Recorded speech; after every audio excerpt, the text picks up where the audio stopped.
நல்லா நினைவு இருக்கும் பெரியவங்களுக்கு. உள்ளங்கையை நீட்டுவாங்க குழந்தையாக இருக்கும்போது, முழங்கையை வைப்பாங்க, பப்பு கடை பப்பு கடை பப்பு கடைன்னு ஒரு விளையாட்டை ஆரம்பிப்பாங்க. இது ரசம் பூவா, இது பப்புவா, இது சாம்பார் பூவா, இது மோர் பூவா, எல்லாத்தையும் கலந்து அம்மாவுக்கு ஒரு ரூபாய், அப்பாவுக்கு ஒரு ரூபாய், தாத்தாவுக்கு ஒரு ரூபாய், பாட்டிக்கு ஒரு ரூபாய், பெரியப்பாவுக்கு ஒரு ரூபாய், சித்தப்பாவுக்கு ஒரு ரூபாய், அத்தைக்கு ஒரு ரூபாய், மாமாவுக்கு ஒரு ரூபாய், அண்ணனுக்கு ஒரு ரூபாய், தம்பிக்கு ஒரு ரூபாய், எதிர்விட்டங்களுக்கு ஒரு ரூபாய், பக்கத்துட்டு தாத்தாவுக்கு ஒரு ரூபாய்ன்னு பகிர்ந்து கொடுக்கிற பண்பாட்டையும் அந்த குழந்தைக்கு அந்த விளையாட்டிலேயே சொல்லி கொடுப்பா. பண்பாட்டோடு சொல்லி கொடுத்து அந்த குழந்தைக்கு நண்டூறுது நரி ஊறுதுன்னு ஒரு பாட்டை சொல்லி கிச்சு கிச்சு மூட்டி கலகலன்னு அந்த குழந்தையை சிரிக்க வைக்கிறாளே தாய். ஏன் தெரியுமா? அடுத்தவர்களுக்கு கொடுக்கிற போது சிரித்து கொண்டே கொடுக்க வேண்டும் என்ற குணத்தை சொல்லி கொடுத்தவள் அவள். இது இன்னைக்கு காணாமல் போச்சு, எல்லா வீட்லேயும் காணாமல் போச்சு. குழந்தைக்கு பசிக்குதா, கிண்ணத்தில் பால் சோறு போட்டு செல்லை கையில் கொடுத்துரும். அது கார்ட்டூனை பார்த்துக்கினே அள்ளி அள்ளி போட்டுது. அதுக்கு பால் சோறுன்னு தெரியல, மோர் சோறுன்னு தெரியல. அந்த குழந்தைய வளர்ந்த பெரிய ஆளான பிற்பாடு கிச்சனில் இருந்தால் அந்த அம்மா தட்டில் சாம்பார் ஊற்றி பொரியலில் வச்சு தட்டில் கையில் கொடுக்குது. அது கொண்டாந்து டிவி ஆன் பண்ணிவிட்டு அங்கே உட்காந்து சாப்பிட்றான். அந்த அம்மா அங்கேருந்து குரல் கொடுக்குது, யோ டிவிக்கு முன்னாடி உட்காந்து சாப்பிடாத, டேஸ்ட்டு தெரியாது. அவன் சொல்கிறான், அது டேஸ்ட்டாக இருந்தால் நான் ஏண்டி டிவி முன்னாடி உட்காடுறேன்றான். எவ்வளோ சிக்கல் இருக்குங்க. வாழ்க்கை பாடம் லேசான விஷயம் இல்லைங்க. என் அன்னையிடம் கற்றது அன்பு, என் அப்பாவிடம் கற்றது உழைப்புன்னார் மேதக அப்துல் கலாம். அக்னி சிறைகளில் போய் படித்து பாருங்கள். உலக விஞ்ஞானி. எதையா நம்ம படிச்சிருக்கிறோம்? மேதக அப்துல் கலாம் அவரிடத்திலே ஒரு நிருபர் கேட்கிறார், விண்ணளாவ நான் நாசா விஞ்ஞான ஆய்வுக்கூடத்துக்கு போனேன் 2015 செப்டம்பர் மாதம் 7ஆம் தேதியா 15ஆம் தேதி. அங்கே நாசாவுக்குள்ளே நான் 2 நாள் இருந்தேன். அந்த 2 நாள் நான் இருந்தபோது நான் கற்ற பாடம் என்ன தெரியுமா? சாதாரணமான விஷயம் அல்ல. மேதக அப்துல் கலாமை என்னுடைய இதய சிம்மாசனத்தில் ஏற்றி வைத்து இனி அவர்தான் என்று ஒரு முடிவுக்கு வந்த காரணம் என்ன தெரியுமா? இன்றைக்கு கூட நான் சொல்கிறேன், ஊட்டியில் இந்த மேடையில் என்ன நடக்குதுன்றதை அடுத்த செகண்டே அறிவிக்கக்கூடிய சேட்டலைட் அத்தனை தொழில்நுட்பம் வளர்ந்திருக்கக்கூடிய இடம்தான் நாசா விஞ்ஞான கூடம் என்றால் மேதக அப்துல் கலாம் அவர்கள் பொக்ரான் அணுகுண்டு சோதனை நிகழ்த்திய போது அப்பயே கண்டுபிடிக்க முடியல நாசாவால். 45 மணித்துளிகளுக்கு பிறகுதான் அதனாலேயே கண்டுபிடிக்கப்பட்டது என்றால், அதனால்தான் வல்லரசாகும் இந்தியா என்று மறுநாளே அமெரிக்கா வாய் திறந்து சொன்னான். எவ்வளோ பெரிய விஞ்ஞானியா அவர், எவ்வளோ பெரிய. அப்போ யார் பிரைம் மினிஸ்டராக இருந்தாங்க தெரியுமா? மாண்புமிகு அடல் பிஹாரி வாஜ்பாய் அவர்கள் போய் சொல்கிறார், பொக்ரான் அணுகுண்டு சோதனை நிகழ்த்தலாம்னு பார்க்குறோம். அணுகுண்டு சோதனை நிகழ்த்துறது ரகசியமாக இருக்கணும், இல்லை இது உலகத்துக்கு தெரிஞ்சிட்டா எப்படி ஆகும்? ரகசியம் போயிட்டான். ரகசியம் போவே போவாது. இதில் உறுதியாக சொல்கிறேன்னாரு கலாம். எதை வச்சு சொல்கிறேன்னாரு வாஜ்பாய், உங்களுக்கும் கல்யாணம் ஆகலை, எனக்கும் கல்யாணம் ஆகலை, ரகசியம் வெளியிலே போவாதுன்ட்டார். சார் உலக அதிசயம் சார், 45 மணிக்கு 3/4 மணி நேரத்துக்கு பிறகு தான் சார் நாசாவுக்கே தெரிஞ்சுது. மிரண்டு போனான் அவன். அதை விட பெரிய நமக்கு தெரிய வேண்டிய விஷயம் என்ன தெரியுமா? மறுநாள் பேரம் பேசினான் மேதக அப்துல் கலாம். அமெரிக்காவுக்கு வந்துரு, மில்லியன் கோடியில் உன் குடும்பத்துக்கே செட்டில் பண்ணிடுறேன், வந்துடுறியான்னா என் உடலும் உயிரும் இந்திய மண்ணுக்கே சொந்தம்னு மறுத்தார். இந்த பண்பாட்டை படிக்கணியா? 4 நாள் 8, 8ல் 3 போனால் 1, 7, 8ல் 3 போனால் 4, அப்படி அது எல்லாம் படிப்பு. அதெல்லாம் ஏதோ ஒன்று தெரிஞ்சுக்கிறதுக்கு தான், அவ்வளோதான். புரிஞ்சுக்கிற படிப்பு அது அல்ல. அதுக்காக நான் சொல்கிறேன், நிறைய புத்தகங்களை பாருங்க. ஏன் அரசியல் நம்ம நிறையா பேசுகிறோம் சார், அந்த அரசியல் சரியில்லை, இந்த அரசியல் எல்லாம் சரியாக தான் இருக்குயா. நம்ம பார்க்குற பார்வை இருக்கணும், படிப்பினை. அதில் நிறைய பேர், எத்தனை பேர் என்ன கொடுத்துருக்குறாங்க தெரியுமா? நிறைய நிகழ்வுகள் நான் சொல்லுவேன், அதெல்லாம் நீங்கள் படிக்கணுன்றேன். ஐயா கொடுத்த தலைப்புக்கு ஏற்ற மாதிரி கற்றது கடுகளவுன்ற மாதிரி, கல்லாதது மலையளவுன்ற மாதிரி இந்த மண்ணிலே, தமிழ்நாட்டு மண்ணுக்கு ஒரு பெரிய பெருமை என்ன தெரியுமா ஐயா? தாம் படிக்காட்டாலும் இன்னையா நாட்டு பிள்ளைங்க படிக்கணும்னு ஒரு மகான் வாழ்ந்த மண்ணியா அந்த மண்ணு. ஐயா நாம் நடத்தி இருக்கிற எத்தனையோ அணைகளை கட்டியிருக்கிறோம், எத்தனையோ இதெல்லாம் திறந்திருக்கிறோம், எத்தனையோ சாலைகளை அமைச்சிருக்கிறோம், எவ்வளவோ பெருமைகள் பண்ணியிருக்கிறோம், ஆறுகள் நீர்ப்பாசன வசதிகள்லாம் ஏரி குளங்களெல்லாம் பண்ணியிருக்கிறோமே. இதெல்லாம் ஒரு திரைப்படமாக எடுத்து இப்போ வெளியிட்டோம்னா இன்னும் நமக்கு அடுத்த தேர்தலில் ஜெயிக்கலாம், ஒரு 2 லட்சம் ரூபாய் செலவாகும் அப்படின்னு சொல்கிறாங்க ஒருத்தருங்க. நெருங்கிய ஒரு நண்பர் சொல்கிறார், அட போயா, அந்த 2 லட்சம் ரூபாய் இருந்தால் 4 பள்ளிக்கூடம் கட்டுவேன்னார். அவர் தான் பெருந்தலைவர் காமராஜர். அவர்கிட்ட நிறைய படிக்கணும். பேரறிஞர் அண்ணாவிடத்திலிருந்து நிறைய படிக்கணும். தந்தை பெரியாரிடத்திலிருந்து நிறைய சார் படிக்க வேண்டியது நிறைய இருக்குய்யா, நிறைய இருக்கு. அதனால தான் புத்தகங்கள் என்பது சாதாரணமானதல்ல. புத்தகத்தை அப்படி நீங்கள் விரிச்சாலே ஒரு சிறகு, பறவையின் சிறகு விரிந்தது போல் இருக்கும். மனமாகிய பறவையை சிறகு விரிக்க பறக்க வைக்கக்கூடிய வல்லமை ஒவ்வொரு புத்தகத்துக்கும் இருக்கிறது. ஒரு நிகழ்ச்சி உங்களுக்கு நினைவுபடுத்துகிறேன், தேடினாலும் கிடைக்காத செய்தி அது. பெருந்தலைவர் காமராஜர் முதலமைச்சராக இருக்கிறார். அப்போ என்ன பண்ணிட்டாங்க, இப்போல்லாம் இந்த டிவி கிடையாது, அப்போது ரேடியோ தான். 6 மணிக்கு செய்தி வரும். 6 மணிக்கு செய்தி ஆன் பண்ணிட்டாங்க. எங்கள் எம்எல்ஏ ஹாஸ்டலில் மாண்புமை மூக்கையா தேவர் எம்எல்ஏ, சட்டமன்ற உறுப்பினர், அவருக்கு ஒரு பியூனு, அவன் பேர்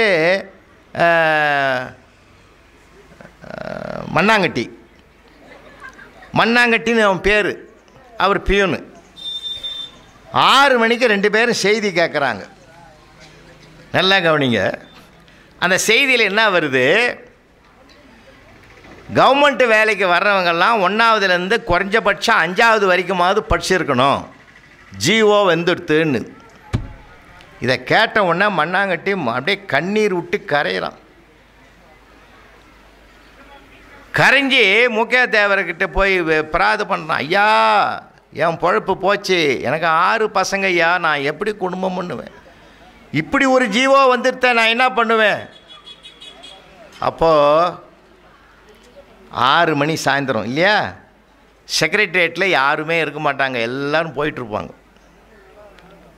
மூக்கையா தேவர் இவனை எப்படி சமாளிக்கிறதுன்னு தெரியல. சரி, இவனுக்கு ஆறுதலாக ஏதாவது பண்ணுவோன்னு சொல்லிவிட்டு டெலிஃபோனை எடுத்தார், டயல் பண்ணார் செக்ரட்டரியேட்டுக்கு, தலைமைச் செயலகத்துக்கு. அப்படி டயல் பண்ணி ஃபோனை எடுத்து ரிங் ஆச்சு. ரிங் ஆன உடனே அதை இவங்கிட்ட கொடுத்து சொன்னார், மண்ணாங்கட்டிக்கிட்ட கொடுத்து, படிக்காதவரே முதலமைச்சராக இருக்கிற போது படிக்காத நான் ஏன் பியூனாக இருக்கக்கூடாது அப்படின்னு கேள்றான்ட்டார். நம்ம மண்ணாங்கட்டி என்ன பண்ணார், அந்த ஃபோனை கையில் வாங்கி படன்னு பேசிட்டான். படிக்காத ஒருத்தரே முதலமைச்சராக இருக்கிற போது படிக்காத நான் ஏன் மண்ணாங்கட்டி பியூனாக இருக்கக்கூடாது அப்படி மூக்கையா தேவர் கேட்க சொன்னாருன்ட்டான். போன வச்சிட்டான். இப்போ மூக்கையா தேவர் ஆடி போச்சு. அட செண்டாள பாவி, நான் அதை மட்டும்தானே கேட்க சொன்னேன், இவன் என்னையும் சேர்த்து இல்லை போட்டு கொடுத்துட்டான். அது யார் எடுத்தானோ, யாரும் இல்லை, அங்கே யாருமே எடுக்காதனா யாரோ எடுப்பாங்கன்னு பார்த்தாங்க. அவர் என்ன நினச்சார் தெரியுமா, மண்ணாங்கட்டி மாதிரி அங்கே ஒரு பியூன் தான் கடைசி வரைக்கும் இருப்பான், அவன் தான் அட்டன் பண்ணுவான்னு அவர் நினச்சார். 15 நிமிஷத்தில் இந்த 2 பேரையும் வர சொல்லி ஆள் வருது. உங்கள் 2 பேரையும் வர சொன்னாங்க. எங்கேயா வர சொன்னாங்க, பெருந்தலைவர் தான் வர சொன்னாருன்னாங்க. பக்குன்னு 2 பேருக்கும் போகிறாங்க உள்ள. யார் அந்த ஃபோனை அட்டன் பண்ணதே பெருந்தலைவர் தான். எல்லாரும் போயிட்டாங்க, அவர் போகலை. எல்லா ஃபைலையும் பார்த்து கையெழுத்து போட்டு உட்காந்துக்கிறாரு. ஃபோன் அடிக்கவே எடுத்தார். எடுத்த உடனே நம்ம மேதக மண்ணாங்கட்டி அப்படி பேசிவிட்டார். இந்த செய்தி நேரடியாக போனதுனால என்ன பண்ணார், என்ன அவங்க முதலமைச்சருங்க, 2 பேரும் உள்ளே போகிறாங்கங்க. பெருந்தலைவர் என்ன சொன்னார் தெரியுமா, மண்ணாங்கட்டி என்னை மன்னிச்சிருப்பா, நீ இப்படி பாதிப்பேன்னு நான் எனக்கு தெரியாதுப்பா, உன்னை மாதிரி எத்தனை பேர் இருப்பான், நாளைக்கே நான் அந்த ஜீவோவை மாற்றிடுறேன், இனிமேல் வருகிறவர்கள் 1ஆவதுலேருந்து 5ஆம் வகுப்பு வரையில் படித்திருக்க வேண்டும்னு ஜீவோவை மாற்றிடுறேன். இந்த அனுபவ பாடத்தை படிக்கணும். புத்தகத்தில் நம்ம படிக்கிறது இதெல்லாம் எங்கே இருக்க போகுது, ஒருவருடைய அனுபவம். பிறப்பெனப்படுவது யாதெனக் கேட்டேன், பிறந்து பார் என்று இறைவன் சொன்னான். இறப்பெனப்படுவது யாதனை கேட்டேன் இறந்து பார் என்று இறைவன் சொன்னான். மனையாள் சுகம் யாதனை கேட்டேன் மணந்து பார் என்று இறைவன் சொன்னான். நட்பெனப்படுவது யாதனை கேட்டேன் பழகிப்பார் என்று இறைவன் சொன்னான். அனைத்தும் நான் அனுபவித்துத்தான் அறிய வேண்டுமென்றால் ஆண்டவனே நீ எதற்கு என்றேன். ஆண்டவன் சற்று அருகே வந்த அந்த அனுபவம் என்பதே நான் தான் என்றான். ஒவ்வொருத்தருடைய அனுபவம் ஆண்டவனுடைய அனுபவம். எப்படி பேசணும், எப்படி எழுதணும் யாருக்காவது தெரியுதா சார்? எல்லாமே ஏதோ மனப்பாடம் பண்ணிவிட்டுமா. நான் கேட்குறேன், இன்றைக்கி இந்த மேடையில் பகிரங்கமாக கேட்குறேன், சார் ஸ்டேட் ஃபஸ்ட்டு வந்தா செகண்டு வந்தா அதில் ஒன்றும் பெருமை கிடையாது சார். நீங்கள் கடந்த ஒரு 20 ஆண்டுகளை 25 ஆண்டுகளை சர்வே பண்ணி பாருங்கள். மாநிலத்தில் முதல் மதிப்பெண் ஏற்றமெல்லாம் எங்கே இருக்கிறான்? எங்கே இருக்கிறான்? தேடினாலும் கிடைக்காத இடத்துல இருக்கிறான். 50 மார்க் 60 மார்க் வாங்குறதான் பிரகாசமாக இருக்கிறான். ஐயா, மார்க் வாங்கிறதுனாலே ஒருத்தனுடைய மதிப்பு ஏறிடுதுன்னு நினைக்காதீங்க. நான் பிறந்த அதே ஊரில் தான் பிறந்தவர், ரயில்வே போர்டு ஸ்கூலில் தான் படித்தவர். விழுப்புரம் ரயில்வே ஸ்டேஷனுக்கு பக்கத்தில் இருக்கிற ரயில்வே போர்டு ஸ்கூலில் படித்து பல்வேறு துறைகளிலே கால் பதிவு செய்து இன்றைக்கு சந்திர மண்டலத்திலேயே லேண்டரை நிற்க வைத்த பெருமை வீரமுத்துவேல் என்ற மாபெரும் மனிதனுக்குத்தானே அது சாத்தியமாகி இருக்கிறது. அவர் என்ன மாநிலத்தில் முதல் மார்க் வாங்கினவர சார்? புத்தகத்தில் இருக்கிறத மனப்பாடம் பண்ணி வாந்தி எடுக்கிறத விட அவன் புத்தியில் என்ன ஆகுதுன்னு பார்க்கணும். ஏன் உள்ள என்ன இருக்குதுன்றதான் தெரிஞ்சுக்கணுமே தவிர அவனுக்குள்ள இதெல்லாம் திணிக்கக்கூடாது. ஊட்டுவது வேறு, திணிப்பது வேறு. நம்ம திணிக்கிறோம் பிள்ளைகளை, அவனுடைய ஒரிஜினாலிட்டியே மறைஞ்சு போகுது. விடுங்க, அப்படியே அவன் இயல்புக்கு விடுங்களேன், அருமையாக வருவான். சாதனை படைப்பாங்க, வரலாறு படைப்பான். நாம தான் நினைக்கிறேன் நீ இதுவாகணும் இதுவாகணும் இதுவாகணும் இதுவாகணும். அதனால தான் பல பிள்ளைங்கள்லாம் பார்த்தீங்கன்னா நீட்டில் பாவம் பிள்ளைங்கள் படுதோல்வி அடைஞ்சிட்டாலும் தோல்வி அடைஞ்சதுனால நான் அடுத்த வதிவை இல்லையா உங்களுக்கெல்லாம் நான் ஒன்று சொல்லி வைக்கிறேன். விரும்பியது கிடைக்கவில்லை என்றால் கிடைத்ததை விரும்பிக்கொள் என்ற பக்குவத்தை பிள்ளைகளுக்கு உருவாக்குங்கள். இதெல்லாம் பாடப்புத்தகத்தில் எழுதி வைக்க மாட்டான். அப்படி கற்றுக் கொடுங்க, மனப்பக்குவத்தை உருவாக்குங்க. இந்த துறையில்னா அந்த துறை.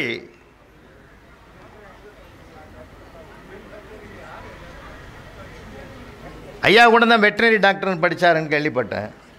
வெட்டினரி டாக்டராக படித்து இன்றைக்கி பெரிய அதிகாரியாக ஜிஎம்மாக அந்த ஆவின் பாலகத்துக்கு வந்திருக்கிறாருன்னா, அதுக்குரிய பரீட்சையை தேர்வை எழுதி வந்திருக்கிறாருன்னா அவருக்குள்ளே எத்தனை திறமைகள் இருக்கிறது என்பதனுடைய வெளிப்பாடு தானே அது.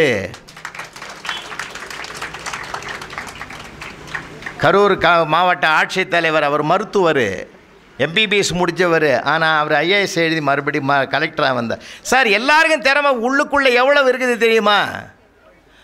அதனால தான் சொல்கிறான், அதை ப்ரெசன்ஸ் ஆஃப் மைண்ட், சமயோசித ஞானம். 1972 நான் சேபர் முதலாக பணிக்கு சேர்ந்த காலத்தில் ஒன்லி பாய்ஸ் ஹை ஸ்கூல் அது. அப்போ நான் எனக்கு பாரதியாருடைய பாஞ்சாலி சபதத்தில் எனக்கு முழு விருப்பம். இப்போ ராமாயணத்தில் ஒரு 4000 பாட்டு தெரியும் எனக்கு, மகாபாரதத்தில் 5000-4000 பாட்டு தெரியும், சங்க இலக்கியத்தில் ஒரு 400-500 பாட்டு தெரியும். அதெல்லாம் வேறு, அந்த காலம் அப்படி வெறி கொண்டு படித்த காலம்.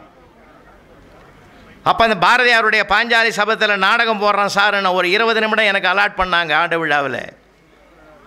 எல்லாமே பசங்க, 7ஆம் கிளாஸ்லேருந்து ஒரு பையன், 8ஆம் கிளாஸ்லேருந்து ஒரு பையன், 6ஆம் கிளாஸ்லேருந்து ஒரு பையன், 3 பேரை செலக்ட் பண்ணேன். 6ஆவது கிளாஸில் இருக்கிறவங்க பொடி மாசு, கொஞ்சம் பொடியாக இருக்கும் அது.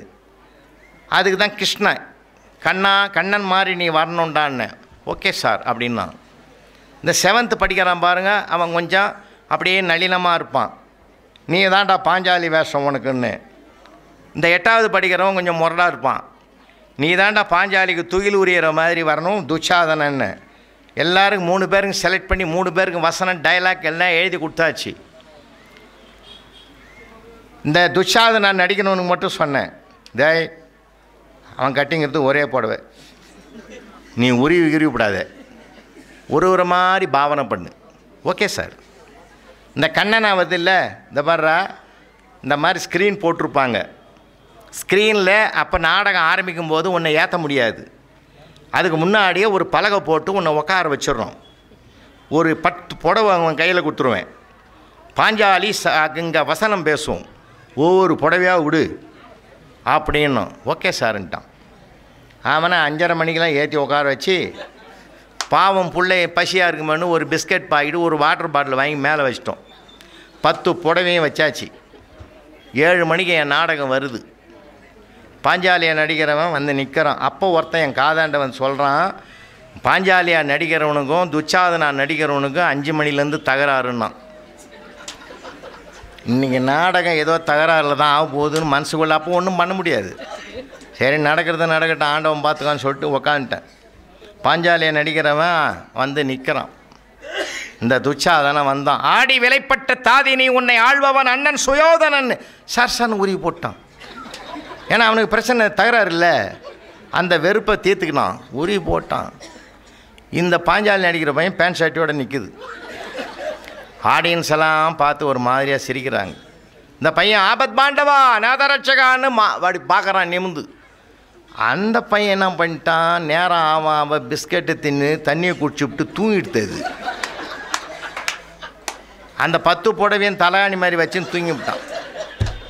புடவையும் வரல, ஒன்றும் வரல. இந்த பையன் பாஞ்சாலியா நடிச்சான் பாருங்க, அவன் அடித்தான் பாருங்க ஒரு வசனம். ஆபத் பாண்டவா அநாதரட்சகா கோவிந்தா மாதவா யாதவா கேசவா மதுசூதனா முரளிதரா, இந்த பாவி துச்சாதனிடத்திலிருந்து எனக்கு ஆடை கொடுத்து காப்பாற்றி என்று உன்னை நான் வேண்டினேன், என்னை ஆண் பிள்ளையாகவே மாற்றிவிட்டாயடா. நான்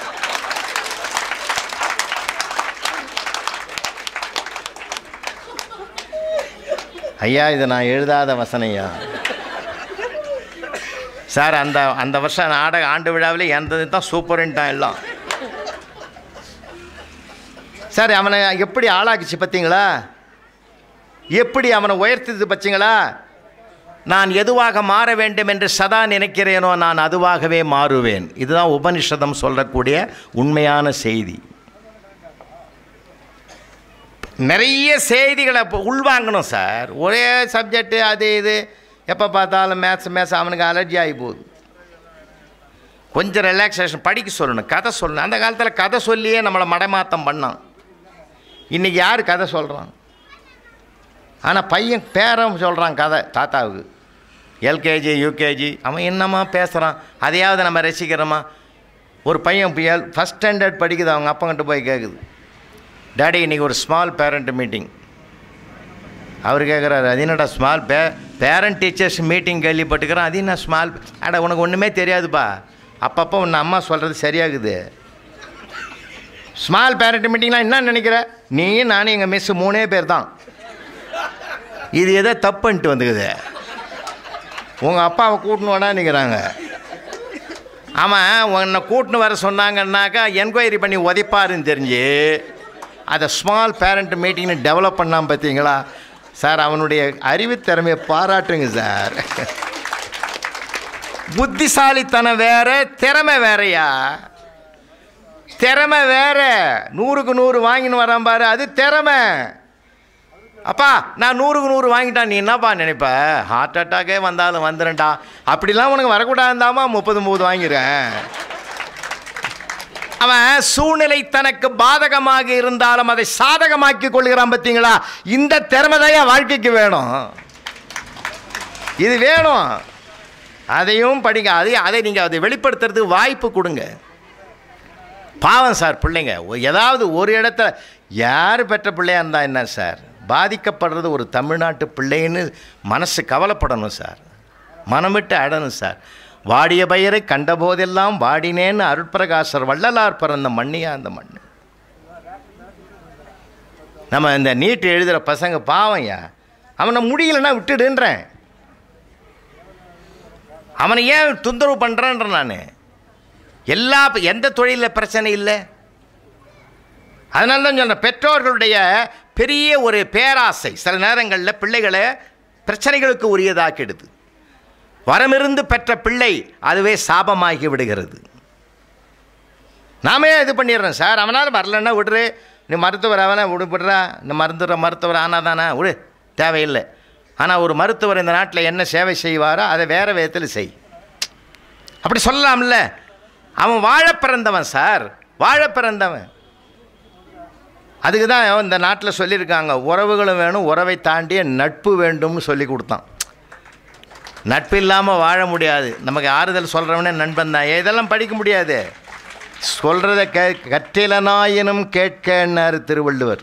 என்ன அருமையான ஞானி அவர். அடுத்த மாதம் திருவள்ளுவர் சிலை திறக்கிறாங்க பாரிஸில். நான் தான் அதை 1 மணி நேரம் சொற்பொழிவு பண்ணுறது, நான் தான் சீஃப் கெஸ்ட் பேச்சாளராக போகிறேன். முதலாக பாரிஸில் முதலாக வெங்கல சிலை திறக்கிறாங்க. பாண்டிச்சேரி சிஎம் தான் திறக்கிறார். எதுக்கு சொல்கிறேன்னா, கற்றிலனாயினும் கேட்க கெஞ்சுறார் சார் நம்மளை. டேய், நீ படிக்காட்டாலும் காதால் கேள்றா. அதனால்தான் அந்த திருக்குறளில் செல்வத்துள் செல்வம் செவிச்செல்வம் அச்செல்வம் செல்வத்துள் எல்லாம் தலை, ஒரே குறளில் ஒரே சொல்ல 5 தடவை பயன்படுத்துகிறார். கெஞ்சுறார் நம்மளை. கற்றிலனாயினும் கேட்க அகுது ஒருவர்க்கு ஒர்க்கத்தின் ஊற்றாம் துணை. படிக்காட்டாலும் பரவாயில்லரா, மற்றவங்க சொல்கிறத காதாலையாவது கேளு. அது காதால் கேளு. அதனால்தான் உங்களுக்கு யாராவது சொல்லியிருந்தாலும் நான் நினைவுபடுத்துகிறேன். நான் சில ஆண்டுகளுக்கு முன்பு எழுதின புத்தகத்தில் அதை நான் பதிவு பண்ணியிருக்கேன். ஊசிக்கு கூட அந்த ஓட்டைன்னு சொல்கிறது இல்லை, நம்ம துவாரம்னு சொல்கிறது இல்லை. ஊசி ஒரு முனை கூர்மையாக இருக்குது, இன்னொரு பக்கம் ஓட்டை இருக்குது. அது ஓட்டைன்னு சொல்கிறது இல்லை. பெரியவங்க காதுன்னு சொல்கிறான் இல்லையா? காதில் என்ன நுழையுது? ஊசியின் காதில் என்ன நுழையுது? நூல். நூல் என்றால் புத்தகம்னு ஒரு அர்த்தம் இல்லையா? என்ன அருமையாக வச்சுருக்காங்க தமிழன் பேர். அந்த ஊசியின் ஓட்டைன்னு சொல்லலை சார், துவாரம்னு சொல்லலை சார். அதை காது என்ன சார்? அதுக்கு சாட்சி என்ன தெரியுமா? காதற்ற ஊசியும் வாராது காணும் கடைவழிக்கன்னு பட்டினத்து சுவாமிகள் பாடினார். காது இல்லாத ஊசி கூட கடைசி வரைக்கும் வராதுரா, உன் வாழ்க்கை அதுதான் அப்படின்னு நிலையாமையை பற்றி சொல்ல வந்த பட்டினத்து சாமிகள் பாடின பாட்டு அது. அதுலேருந்து என்ன தெரியுது? ஊசிக்கு ஒரு காதுடா மனிதா, உனக்கு 2 காது கடவுள் கொடுத்துருக்காண்டா. அந்த ஒரு காதில் நுழைஞ்ச நூலே கிழிஞ்ச ஆடையை தச்சு மனுஷனுடைய மானத்தை காப்பாத்துதுரா. உன் 2 காதில் நுழையிற நூல்கள் இந்த சமுதாயத்தையே மாற்றுறதுக்கு தயாராக இருக்கணும்டான்னு சொன்னாங்க. எவ்வளோ விஷயங்கள் இருக்குது. அதான் என் நூல்கள் சாதிக்கிற சாதனை. எவ்வளோ பெரிய விஷயங்கள் இருக்குது நூல்களில், புத்தகங்கள். சாதாரணமானது எண்ணிக்கையே அடங்காது புத்தகங்களை. இங்கே வாசிச்சுக்கிட்டே இருக்கலாம். அது யார்? நீங்கள் தேடினால் தேடாததும் கிடைக்கும்னா ஒரு ஞானி. தேடினுங்க, நீங்கள் தேடுங்க. ஒன்றை தேடினீங்கன்னா தேடாதது கூட உங்களுக்கு உதயமாகும், கிடைக்கும். இந்த கருத்தை நான் எங்கேயோ தேடணும்னு நினச்சேன், இன்னைக்கு கிடைச்சிதா? கிரஹாம்பல், அலெக்சாண்டர் கிரஹாம்பல் நீங்கள் படிச்சிருப்பீங்க. அவருடைய சம்சாரம் தமார செவிடு, கத்தனா கூட கேட்காது. ஆனால் அந்த மனுஷன் நல்ல மனுஷன். இது காது கேட்கறதுக்கு ஒரு கருவி பண்ணணும்னு ஆரம்பித்தார். எவ்வளோ நல்ல மனுஷன் பாரு. நம்மலாம் விட்டுருவோம், பா ஒரு தொல்லை விட்டுது விடு, என்ன வேணாலும் திட்டலாம். ஆனால் அந்த மனுஷன் நல்ல மனுஷன். காது கேட்கறதுக்கு ஒரு கருவி பண்ணணும்னு ஆரம்பித்தார். அந்த கருவி வரல, அது டெலிஃபோனாக தான் மாறிடுச்சு அவருக்கு. அவர் கண்டுபிடிக்க முனைந்தது காது கேட்குற கருவி, கண்டுபிடிச்சது டெலிஃபோனு. தேடினால் தேடாததும் கிடைக்கும். நம்ம தேடணும் சார் ஒவ்வொரு புத்தகத்தையும். சாதாரண ஒரு நூல் என்பது ஒரு எழுத்தாளனுடைய உயிரியா. நிறைய பேர், தயவு செஞ்சு நான் சொல்கிறேன், நிறைய பேர் எல்லாமே கூகுளில் போகிறான், நெட்டில் ஓப்பன் பண்ணுறான், டக்குன்னு. அதில் ஒரு சுவை கிடையாதியா, சுவாரஸ்யம் கிடையாதியா. ஒரு புஸ்தகத்தை எடுத்து பெரட்டி அப்படியே கோடு போட்டு அண்டர்லைன் பண்ணி அந்த வரியை ரசித்து நாம் ரசனையாக்கிக்கிற தன்மை இருக்குது பற்றியா? அதில் இருக்கிற ஆனந்தம், மகிழ்ச்சி, ஒரு நிஜமான குழந்தைய கையில் வச்சு கொஞ்சற மாதிரி அது ஒரு புத்தகத்தை கையில் வச்சு படிக்கிறது. நிறைய விஷயங்கள் இருக்கியா. ஏன்னா நம்ம எப்போ எது நிகழும்னு யாராலும் சொல்ல முடியாது.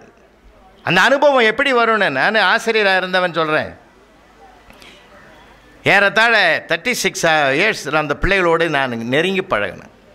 மேக்ஸிமம் என்னுடைய சீனியாரிட்டி, என்னுடைய டிகிரி, அது இதெல்லாம் நான் பார்க்குறது கிடையாது. இந்த 6, 7, 8 தாண்டதே இல்லை. ஏன்னா அவங்ககிட்ட தான் உட்காந்துருந்தேன். உலக தலைவர்லாம் அங்கே தான் இருக்கிறான். அருமையான பசங்க, அப்படியே நெருங்கிடுவேன். எடுத்த உடனே அந்த புத்தகத்தை எடு, பாடம் நடத்து, ஒரு 10 நிமிஷம் அவனோட ஜாலியாக பேசிட்டு அவனை ஒரு மகிழ்ச்சியாக வச்சு அவனை ஈர்த்து, ஏன் தெரியுமா, என்னை பிடித்தால்தான் நான் நடத்துகிற பாடமும் பிடிக்கும். என்னை பிடிக்கலைன்னா நான் என்ன தலைகீழ நின்னாலும் அவன் மண்டையில் ஏறவே ஏறாது. மகா கட்டிக்கார பசங்க. அவனை நான் ரொம்ப ரசிப்பேன். ஐயா, பிள்ளைகளை ரசிங்க, நீங்கள் நினச்சதெல்லாம் நடக்கும். அவனை வெறுக்காதீங்க. வெறுத்து பேசுனீங்கன்னா எதுவுமே இப்போ இருக்கிறதும் போடும். ரசிங்க. போர்டில் எழுதுகிறேன், சென்றிடுவீர் 8 திக்கும்னு எழுதினேன். திரும்பி பார்க்குறான், 39 பேரை காணோம். அதான் வாத்தியார் தான் எழுதிட்டாரு, சென்றிடுவீர் 8 திக்கும்னு. ஆமாம் 8 திக்கும் போட்டான். ஒரே ஒரு பையன் மட்டும் உக்காந்தான். சார் சபாஷ், வெரி குட்டுன்னு. அவன் சொன்னான், நன்றி கெட்ட பசங்க சார், சொல்லாமல் கொள்ளாமல் போட்டான். நான் சொல்லிட்டு போகலான்னு உக்காந்துங்கிறேன். நான் ரசிங்க சார். இந்த நாட்டில் தான் சார் குழந்தைகள் தினம்னு ஒன்றை கொண்டாடுறான். எனக்கு அதில் உடன்பாடே கிடையாது சார். குழந்தைகள் தினம் என்று ஒன்றை கொண்டாடாதீர்கள், குழந்தைகளை தினமும் கொண்டாடுங்கள். சாதாரணமாக நம்ம புலவர்கள்லாம் பெரிய பெரிய ஆளுகளை கூட அந்த தமிழை கொண்டு வென்று விட்டு போவார்கள். பார்த்துருக்கீங்களா? ஒரு பெரிய மடத்தினுடைய தலைவர் ஒரு கூட்டத்தை கூட்டினாராம். எல்லா புலவர்களும் வந்துடணும் அப்படின்ட்டு எல்லா புலவரும் வந்து சேர்ந்துருச்சுங்க. இந்த நாகப்பட்டினத்துக்கு கடைசியில் கடைமடைன்னு ஒரு ஊர் இருக்கு. அந்த புலவர் பஸ்ஸை பிடிச்சி, சைக்கிளை பிடிச்சி, ஆட்டோவை பிடிச்சி வந்து சேர லேட் ஆயிடுச்சு. அவர் தான் கடைசியாக வந்திருக்கார். இப்போ இந்த மடத்தினுடைய தலைவருக்கு ஒரு நக்கல், இருந்தாலும் அவமானப்படுத்துவோம், கடைசியாக வந்திருக்காமல அப்படின்ட்டு, வாரும் கடைமடையரே அப்படின்னு இருக்காரு. அப்படின்னா என்ன அர்த்தம்? கடைமடைங்கிற ஊரை சேர்ந்தவரேன்னு ஒரு அர்த்தம், கடைசியாக வந்த மடப்பயலேன்னு அர்த்தம். இப்போ அந்த ஆள் சொன்னார், வந்தேன் மடத்தலைவரே அப்படின்னு இருக்காரு. இப்போ என்ன அர்த்தம்? மடத்துக்கு தலைவர்னு அர்த்தம். இருக்க மடையனுக்குலாம் நீ தான் என் தலைவன் அப்படின்னு அர்த்தம். இப்போ அன்னைக்கு புலவர்கள் எவ்வளவு பெரிய உயரத்தில் ஒருவர் இருந்தாலும், நீ என்ன ஒரு வார்த்தை சொன்னேனா அந்த வார்த்தையை வைத்தே உன்னை திரும்ப அடிப்பேன் என்று இந்த மண்ணில் நிரூபித்திருக்கிறார்கள் என்றால் அந்த ஆற்றலை தமிழ் அவர்களுக்கு கொடுத்திருக்கிறது. ஒரு பெரிய கைத்தட்டி முடிச்சிருங்க, ஒன்றும் தப்பு கிடையாது. ஒரு பெரிய ஜமீன்தாரை பார்க்கறதுக்கு ஒரு புலவர், ஏழை புலவர் வந்து உட்கார்ந்துருக்கிறார். இந்த ஜமீன்தார் மனைவி தற்செயலா அந்த பக்கம் வர்றாங்க. அப்படியே அழகா ட்ரெஸ் பண்ணியிருக்காங்க, கூந்தல்ல பொன்னிறத்துல ஒரு பூலாம் வச்சுட்டு ஜம்முன்னு வந்திருக்காங்க. அவங்கள பார்த்த உடனே புலவர், தங்கச்சி வந்தியா அப்படின்னு இருக்காரு. எல்லாம் மிரண்டாங்க, என்ன ஜமீன்தார் பொண்டாடிய போய் இவர் தங்கச்சி வந்தியாங்கிறாருன்ட்டு முறைச்சி பார்க்குறாங்க. உடனே அவர் சொல்றாரு, இல்லை இல்லை, அவங்க கூந்தலில் சூடி இருப்பது தங்க சிவந்தியான்னு கேட்டேன் அப்படின்னு இருக்காரு. தங்கச்சி வந்தியா, தங்க சிவந்தியா, இப்படி சிலேடை மூலமாக கூட தன் கருத்தை எவ்வளவு பெரிய உயரத்துக்கும் ஒரு அம்பு எய்வதை போல சொல்லை எரியக்கூடிய ஆற்றல் இந்த தமிழ் மண்ணிலே இருந்திருக்கிறது என்றால் இவ்வளவு வளம் நம்ம தமிழ்ல இருந்திருக்குது. சாதாரணமான விஷயமே கிடையாது. அதைத்தான் சங்க இலக்கியம் சொன்னது, பெரியோரை வியத்தலும் இளமே. இவங்களாம் ரொம்ப பெரியவங்க, அப்பா அப்படிலாம் ஆச்சரியப்பட மாட்டோம். சிறியோரை இகழ்தல் அதனினும் இளமே. இவங்களாம் சாதாரண ஆளு அப்படின்னு யாரையும் இகழ மாட்டோம். எல்லோரையும் சரிசமமாக பார்க்கக்கூடிய பாங்கு எங்கள் தமிழினத்துக்கு உண்டு என்பதை 2000 வருடங்களுக்கு முன்னாலேயே நம்முடைய சங்க இலக்கியம் நமக்கு தங்க இலக்கியமாக அள்ளி கொடுத்திருக்கிறது. இன்னொரு ஆச்சரியமான ஒரு விஷயம், லவ் டுடேன்னு இப்போ ஒரு படம் வந்திருக்கு, எல்லாரும் பார்த்துருப்பீங்கன்னு நினைக்கிறேன். பார்த்தீங்களா? அந்த படத்துடைய ஒரு வரி கான்செப்ட் என்ன அப்படின்னா, 2 பேர் காதலிப்பாங்க. அந்த காதலியுடைய அப்பா ஒரு நிபந்தனை வைப்பார். என்ன அப்படின்னா, உன் மொபைல் ஃபோனை அவகிட்டையும் அவன் மொபைல் ஃபோனை உங்ககிட்டையும் ஒரு நாள் நீங்கள் வச்சிருந்து பாருங்க, அதுக்குள்ள உங்க 2 பேருக்குள்ள ஒரு நல்ல அண்டர்ஸ்டாண்டிங் வந்துட்டா நீங்க கல்யாணம் பண்ணிக்கலாம் அப்படின்னு. நீங்க இந்த கான்செப்டை பார்த்தோடனே நமக்குள்ள ஒரு அதிர்வு ஏற்பட்டுச்சா இல்லையா? ஒரு நாள் கூட நம்ம மொபைல் ஃபோனை இன்னொருத்தங்கிட்ட நம்மளால கொடுத்து வைக்க முடியாது. காதலன் காதலிட்ட மட்டும் இல்ல, மகன் அப்பா கிட்ட கொடுத்து வைப்பானா? அப்பா மனைவிட்ட கொடுப்பாரா? மகன் அம்மா கிட்ட கொடுக்குமா? எதை தங்கச்சங்கிலியை கூட கழட்டி கொடுத்துட்டு போயிடும். உன் மொபைலை கொடுனா கொடுக்காதுல்ல. பையன்கிட்ட பைக்கு கேளுங்க தந்துருவான், கார் கொடுங்க கேளுங்க தந்துருவான், ஆனா மொபைலை தரவே மாட்டான். எல்லாரும் பேட்டர்ன் போட்டு வச்சிருக்கிறோம். ஏன் பேட்டர்னுங்கிற ஒன்று வந்தது? முன்னாடி நம்ம வீட்டில் ஃபோன் இருந்ததே, அதுக்கு ஏதாவது பூட்டு இருந்துச்சா? யார் வேணா ஃபோன் பண்ணலாம், யார் வேணா அட்டன் பண்ணலாம். இதுவும் ஃபோன் தானே. ஆனால் ஏன் எல்லாரும் பேட்டர்ன் போட்டு வச்சிருக்கோம்? இன்னும் சில பேர் கைரேகையே வச்சிருக்காங்க. கைரேகை படிக்காத காலத்துல நம்ம பாட்டையாவும் அப்பத்தாவும் வச்சது. இன்னைக்கு எல்லாருமே படிச்சுட்டோம். ஆனால் ஏன் கைரேகை வைக்கும்? நம்முடைய பாமரத்தனம் அந்த மொபைல் போனுக்கு ஒளிந்திருக்கிறது என்பதால் தான் இன்றைக்கும் அதுக்குள்ள கைரேகை வச்சுட்டு இருக்கிறோம். பேட்டன் எல்லாம் அது கச்சமுச்சான்னு சைன் போட்ட மாதிரி பேட்டன் போட்டு வச்சிருக்காங்க. என்றைக்கு நம்முடைய மொபைல் போனுக்கு நாம் பேட்டன் போட ஆரம்பித்தோமோ அதற்கு பின்னால் குடும்பத்திற்குள் நம்பிக்கை என்ற ஒன்று குறைந்து போய்விட்டது என்றுதான் அர்த்தம். பேட்டன் போட்டு வைப்போமா? தைரியமா வச்சுட்டு போவோம்ல. பாத்ரூம் போனா கூட மொபைலோடயே போறாங்க நம்ம வீட்டு பிள்ளைங்க. ஏன்? யாராவது ஃபோன் பண்ணுவாங்க. விமலான்னு எழுதியிருக்கும், பார்த்தா சுரேஷ் பேசிக்கிட்டு இருப்பான். ஆம்பளை பசங்க போன்ல சுரேஷ்ன்னு இருக்கும், பார்த்தா ஒரு ராஜி பேசிக்கிட்டு இருப்பா. எல்லாம் இஷ்டத்துக்கு மொபைல் போனுக்குள்ள என்னென்ன திருட்டுத்தனம் பண்ண முடியுமோ எல்லாம் பண்ணிட்டு இருக்கிறாங்க. ஒரு மொபைல் போனை கூட ஒருத்தருக்கு ஒருத்தர் மாற்றிக்கொள்ள முடியாத அளவுக்கு இன்னைக்கு நம்ம வாழ்க்கை மாறிடுச்சு. பீரோ சாவி அப்படியே இருக்கு, அலமாரி சாவி அப்படியே இருக்கு, நகை வச்சிருக்கிற அலமாரியுடைய சாவி கூட இருக்கு. ஆனால் மொபைல் போன் பூட்டப்பட்டு கிடக்கிறது என்றால் நாம் ஒருவருக்கொருவர் ஏதோ ஒரு வகையில் நம்பிக்கை துரோகம் செய்து கொண்டு இருக்கிறோம் என்பதுதான் உண்மை. இதை நம்ம ஒத்துக்கிடாட்டாலும் உண்மைதான். இப்போ ஒரு மொபைல் போனுக்குள்ள இந்த மாதிரி ஆயிடுச்சு. இன்னொன்று ஞாபகம் வச்சுக்கோங்க, ஒருத்தர் அனாதையாக்கணும்னு நீங்க முடிவு பண்ணிட்டீங்கன்னு வைங்க, இவனை நம்ம அனாதையாக்கணும்டா அப்படின்னு அவன் சொந்த பந்தத்தை பூரா காலி பண்ணணும்னு அவசியமே இல்லை. அவர் மொபைல் போனை திருடிட்டு வந்துருங்க. அவர் ஒரு வெளியூருக்கு போறாருன்னு வைங்க, மொபைல் போனை மட்டும் தூக்கிட்டு வந்துருங்க. அந்த அன்னையில இருந்து அனாதை தான். ஏன்னா யாரையும் கான்டாக்ட் பண்றதுக்கு நம்பர் தெரியாது, பணம் எடுக்கணும்னா ஏடிஎம் பின் நம்பர் தெரியாது, ஓலாவை கூப்பிட முடியாது, உபரை கூப்பிட முடியாது, வீட்டுக்கு போறது கூட அந்த கூகுளை தான் அவர் கேட்பாரு. ஒன்றும் தெரியாம அந்த பைத்தியமா ஆயிடுவார். அதனால ஒருத்தரை பழி வாங்கணும்னு நீங்க நினைச்சீங்கன்னா அவருக்கு செய்வினையும் வைக்க வேண்டாம், செயற்பாட்டு வினையும் வைக்க வேண்டாம், மொபைல் போனை தூக்கிட்டு ஓடியாந்துருங்க. ஏன்னா இன்னைக்கு மொபைல் போனுக்கு அப்படி ஒரு முக்கியத்துவம் கொடுத்துட்டு இருக்கோம். அன்னைக்கு ஒரு நாள் ட்ரெயின்ல போயிட்டு இருக்கோங்க சென்னைக்கு, நம்ம பொதிகையில திடீர்னு ஒருத்தர் எந்திரிச்சு மொபைலை காணும்னார். பக்கத்து கம்பார்ட்மெண்ட்ல இருந்து ஒருத்தர் ஓடி வந்து, என்ன சார் மொபைலை காணலையா? ஆமா சார் காணல சார். அப்பனா உங்க சார்ஜர் கொடுங்க சார், கொஞ்ச நேரம் சார்ஜ் போட்டுக்கிறேன் அப்படிங்கிற. மனுஷங்களுடைய மனசு எவ்வளவு மோசமா போச்சு பாருங்க. இன்னைக்கு மொபைலை மாத்தி கொண்டோம் என்றாலே நமக்குள்ளே இருக்கிற நம்பகத்தன்மை குறைந்து போய் விடுகிறது. ஆனால் காதல் எப்படி நம்பகத்தன்மையோடு இருக்க வேண்டும் என்று நம்முடைய இலக்கியம் ஒண்ணு சொல்லுது. என்ன இலக்கியம் தெரியுமா? சிலப்பதிகாரம். ஐயோ சிலப்பதிகாரமான்னு ஓடக்கூடாது, சரியா? சிலப்பதிகாரம். பதட்டப்படாம உட்காந்துருக்கணும்.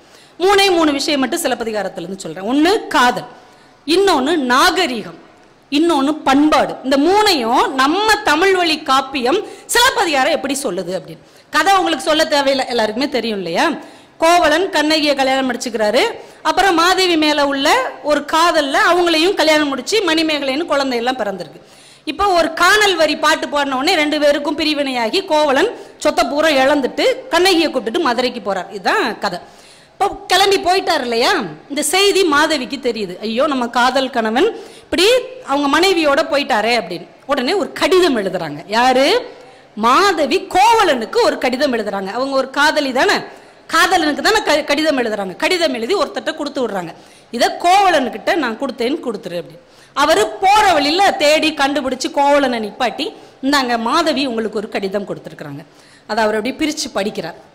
படிச்சுட்டு அப்படியே மடிச்சு அவன் கையிலே கொடுத்து, இத நான் எழுதுனதா என்னுடைய பெற்றோருக்கு கொடுத்துரு.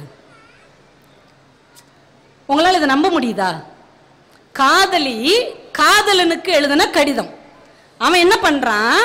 மகன் பெற்றோருக்கு எழுதின கடிதமாக கொடுத்து விடுறான். அப்ப அந்த கடிதம் எவ்வளவு நாகரீகமாக இருந்திருக்க வேண்டும். இதுக்கெல்லாம் இதட்ட மாட்டீங்களா? இவ்வளவு அதிர்ச்சியா இருக்குல்ல? இதெல்லாம் நம்புற மாதிரியா இருக்கு. ஒரு காதலி காதலனுக்கு எழுதின கடிதத்தை சார் எந்த அடித்தல் திருத்தலும் பண்ணல. அவரு படிச்சுட்டு அப்படியே மடிச்சு இதை நான் எழுதுனேன்னு எங்க அம்மா அப்பாட்ட கொடுத்துரு அப்படின்ட்டார். அப்போ அந்த காதலி காதலனுக்கு எழுதின கடிதம் ஒரு மகன் பெற்றோருக்கு எழுதுவதை போல நாகரிகமாகவும் உன்னதமாகவும் இருந்திருக்கிறது என்று நம்முடைய தமிழ் இலக்கியம் சொல்லுகிறது. இதானங்க காதல். ஒருத்தர் எழுதின காதல் கடிதத்தை யார் வேணாலும் பார்க்கலாம்னா அதுதானே உன்னதமான ஒரு காதல். ஆனா நீங்க வச்சிருக்கிற மொபைல் போனை அவ பார்க்கவே முடியாதுன்னா அதுல என்ன உன்னதம் இருக்கிறது? இது சிலப்பதிகாரம் நமக்கு கற்றுக் கொடுக்கிறது. நாகரீகம் அப்படிங்கிறதுக்கு ஒரு அழகான ஒரு விஷயத்தை சிலப்பதிகாரம் சொல்லுது. அவங்க 2 பேரும் கண்ணகி மதுரையை எரிச்சிடுறாங்க. 2 பேரும் இல்லை.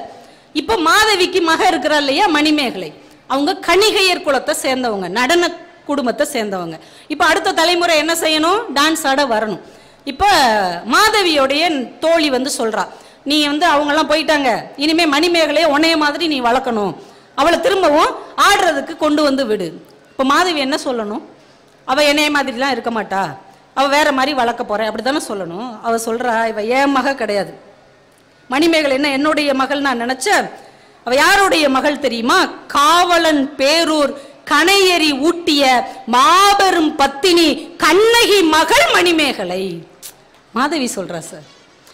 ஒரு காப்பியத்தில் நெகட்டிவ் கேரக்டர் என்று நாம் பார்க்கக்கூடிய ஒரு வில்லி கதாபாத்திரமாக நாம் பார்க்கக்கூடிய ஒரு கதாபாத்திரம் என்ன சொல்லுது? இவ கோவலன் மகன் கூட சொல்லியிருக்கலாம் இல்லையா? இவ கண்ணகி மக. எப்படிப்பட்ட கண்ணகி? அந்த மதுரையை எரிச்சா பாத்தியா தன்னுடைய சொல்லால், அப்படிப்பட்ட மாபெரும் பத்தினியின் மகள் இனிமே இந்த தொழிலுக்கு வரமாட்டா. இதுதான் மிகப்பெரிய நாகரீகம்.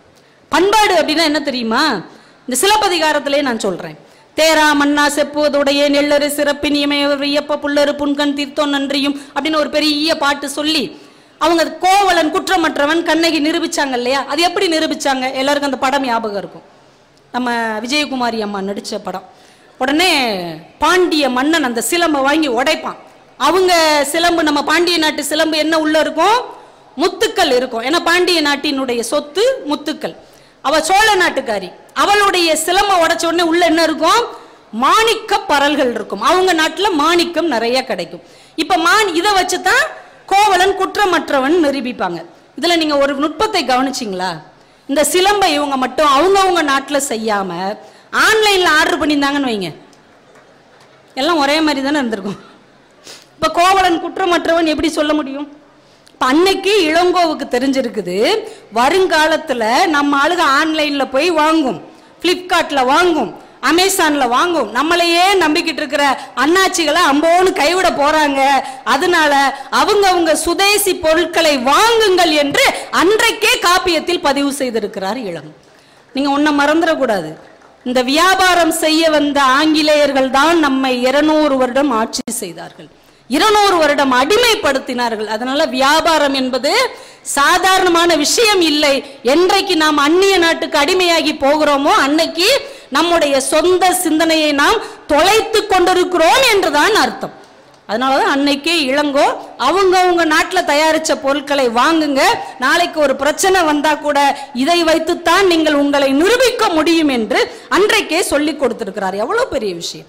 இலக்கியம் அப்படிங்கிறதுக்கு அவ்வளவு பெரிய ஆற்றல் இருக்கு. நம்ம அப்படி கவனிச்சு படிக்கணும். மனப்பாட பாட்டுக்காக படிக்க கூடாது. இதை படிச்சா 5 மார்க் வரும், படிக்கலைன்னா 5 மார்க் போகும், விட்டு கழுதைய அப்படிலாம் படிக்க கூடாது. ஏன் இதை உட்காந்து இவ்வளவு நாள் படிச்சாங்க? இதை ஏன் எழுதுனாங்க? ஓலையில எழுதுன இலக்கியம் இன்னும் ஏன் சார் சாகாம இருக்கு? எத்தனை புஸ்தகம் படிக்கப்படாமல் கிடக்கிறது, பிரிக்கப்படாமலே இருக்கிறது. ஆனா 800 வருஷம் 1000 வருஷமா இது எப்படி தப்பிச்சு வந்தது? அதுக்கு ஒரு ஆயுள் இருக்கிறது, அதுக்கு ஒரு அறம் இருக்கிறது, அது இந்த வாழ்க்கைக்கு சொல்ல வேண்டிய விஷயம் இன்னும் இருக்கிறது. அதனாலதான் சிலப்பதிகாரம், திருக்குறள், கம்பராமாயணம் காணாமல் போகாமல் இருக்கிறது.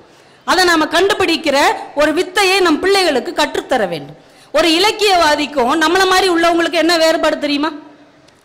நம்ம சர்வசாதாரணமா கடந்து போவோம் இல்லையா, அதை சவுட்ல அடிச்ச மாதிரி இலக்கியவாதியால தான் சொல்ல முடியும்.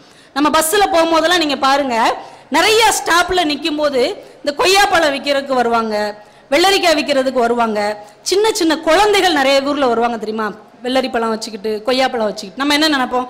ஐயோ படிக்கிற வயசுல இந்த பிள்ளை இப்படி வெள்ளரிக்காய் வித்துட்டு இருக்குதே, கொய்யாப்பழம் வித்துட்டு இருக்குதே, வருத்தப்படுவோம். இன்னும் சில பெற்றோர்கள் சொல்லுவாங்க, பாரு அந்த பிள்ளைலாம் வெள்ளரிக்காய் வித்து சம்பாதிக்குது, நீ இப்படி வீணா அலையிறியே அப்படின்னு பிள்ளைகளை திட்டுவோம்.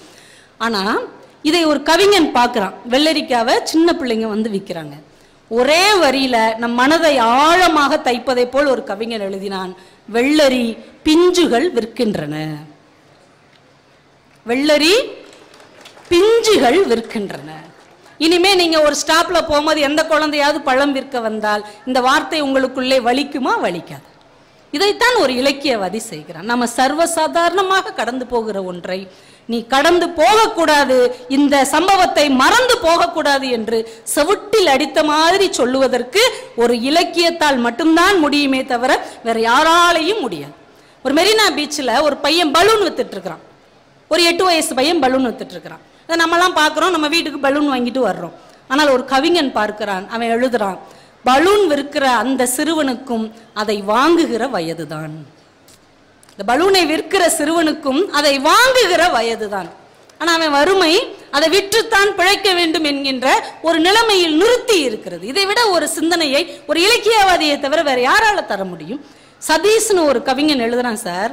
இந்த சாக்கடையில வேலை செய்வாங்க இல்லையா, அவங்கள நம்ம மூக்க பொத்திக்கிட்டே போயிடுவோம் அந்த இடத்த கிராஸ் பண்ணும்போது. அது அவங்க மனசுக்குள்ள வலிக்கும் அப்படின்னு கூட நம்ம நினைக்க மாட்டோம். ஆனா அவங்கள பார்த்து ஒருத்தன் கவிதை எழுதுனா, 2 கைகளாலும் மலம் அள்ளுகிறவனுக்கு எந்த கை பீச்சாங்கை அப்படின்னு எழுது. அவ்வளவு வேதனை நிறைந்த வரி இல்லையா?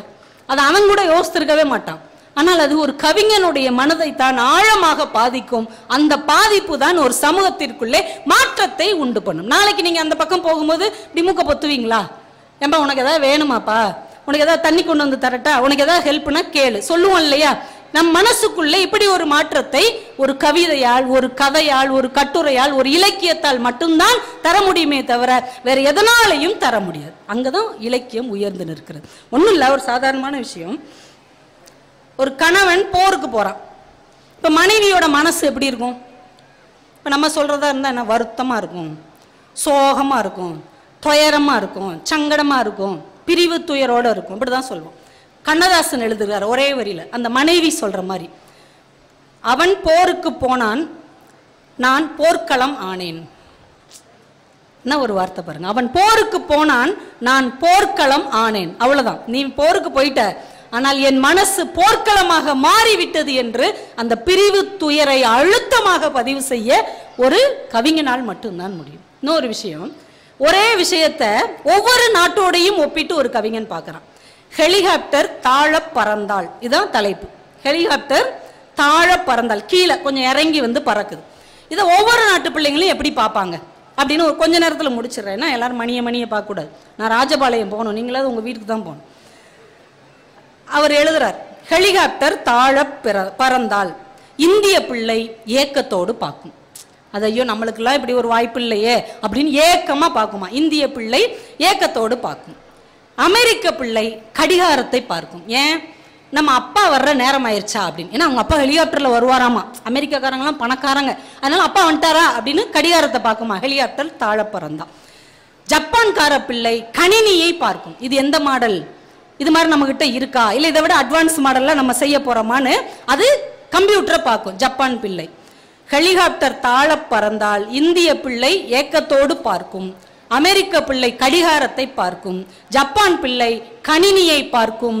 இலங்கை பிள்ளை பதுங்கு குழியை பார்க்கும். இலங்கை பிள்ளை பதுங்கு குழியை பார்க்கும். ஐயோ பக்கத்துல வருது, அப்ப குண்டு போட்டுருவாங்க அப்படின்னு பதுங்கு குழியை தேடி அது ஓடும். எல்லாருமே ஒரே வயசுல இருக்கக்கூடிய குழந்தைகள் தான். ஆனால் ஒரே வயதில் இருக்கக்கூடிய குழந்தைகள் ஒவ்வொரு நாட்டிலும் ஏன் வேற வேறு தாக்கத்தோடு அவர்கள் வாழ்கிறார்கள். ஒரு போர், ஒரு யுத்தம், ஒரு சண்டை, ஒண்ணுமே தெரியாத குழந்தைகளின் கனவை, ஒண்ணுமே தெரியாத ஒரு குழந்தைகளின் உன்னதமான லட்சியத்தை எவ்வளவு வேகமா அழித்து விட்டு போகிறது. இதை யாராவது நாட்டுக்கு இடையில போய் சொல்ல முடியுமா? ஆனால் ஒரு கவிஞன் இதை சொல்லும் போது ஒருவேளை ஆட்சியாளர்கள் காது கொடுத்து கேட்டால் அவர்கள் மனசு மாறுவதற்கு வாய்ப்பு இருக்கிறது தானே. இதை நீங்களும் நானும் செய்ய முடியாது.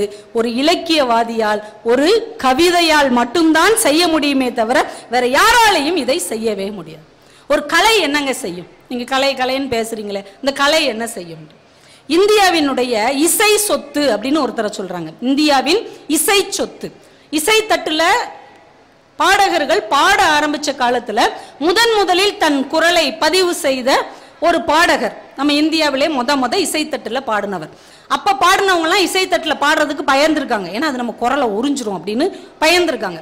ஆனா இவர் தைரியமா இசைத்தட்டுல பாடி இருக்கிறார். அவர் பாடிய பாடல்கள் எல்லாம் அப்ப இந்தியா முழுக்க எல்லாருடைய மனசையும் அப்படியே அசைத்து பார்த்திருக்கிறது.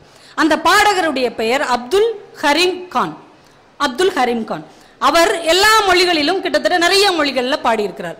ஆனால் அவர் பாடி ரொம்ப புகழ்பெற்ற ஒரு பாடல் எது அப்படின்னா, தியாகையர் பாடின கர்நாடக சங்கீத கீர்த்தனை ஆகிய ராமா நீ சமமான எவரு, ராமா நீ சமானம் எவரு அப்படின்னு ஒரு பாடலை அவர் பாடியிருக்கிறார்.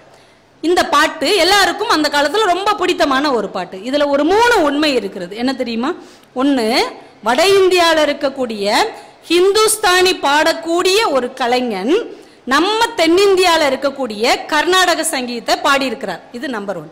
இன்னொன்னு, ராமா உனக்கு சமமாக யாராவது இந்த உலகத்தில் இருக்கிறார்களாங்கிற பாட்டை பாடியவர் ஒரு இஸ்லாமியர். இது ரெண்டாவது.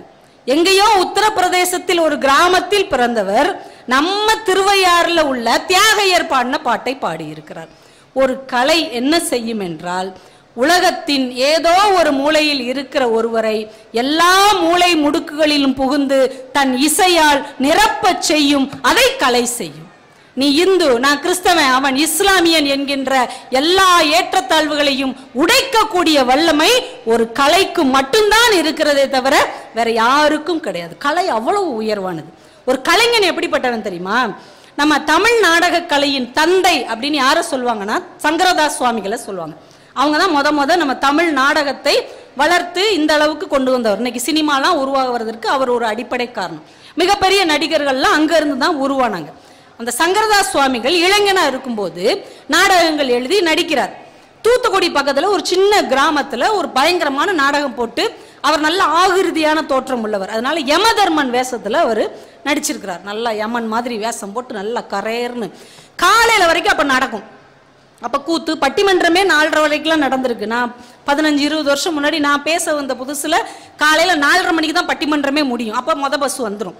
அதனால நாங்கள் அந்த பஸ்ஸில் ஏறி ஊருக்கு போயிடுவோம். ஏன்னா நடுராத்திரி பஸ்ஸு கிடையாதா, விடிய விடிய பட்டிமன்றம் பேசிட்டு பஸ் வந்தோடனே கிளம்பி வந்துடுவோம். இப்போ அதெல்லாம் மாறிடுச்சு. விடிய விடிய ஒரு கலையை இலக்கியத்தை கேட்குற மனநிலை நம்மளுக்கு இல்லை. அப்போ அந்த கூத்து நாடகம் விடிய விடிய நடக்கும். அதிகாலை ஒரு 4-4:30 நாடகம் முடியுது.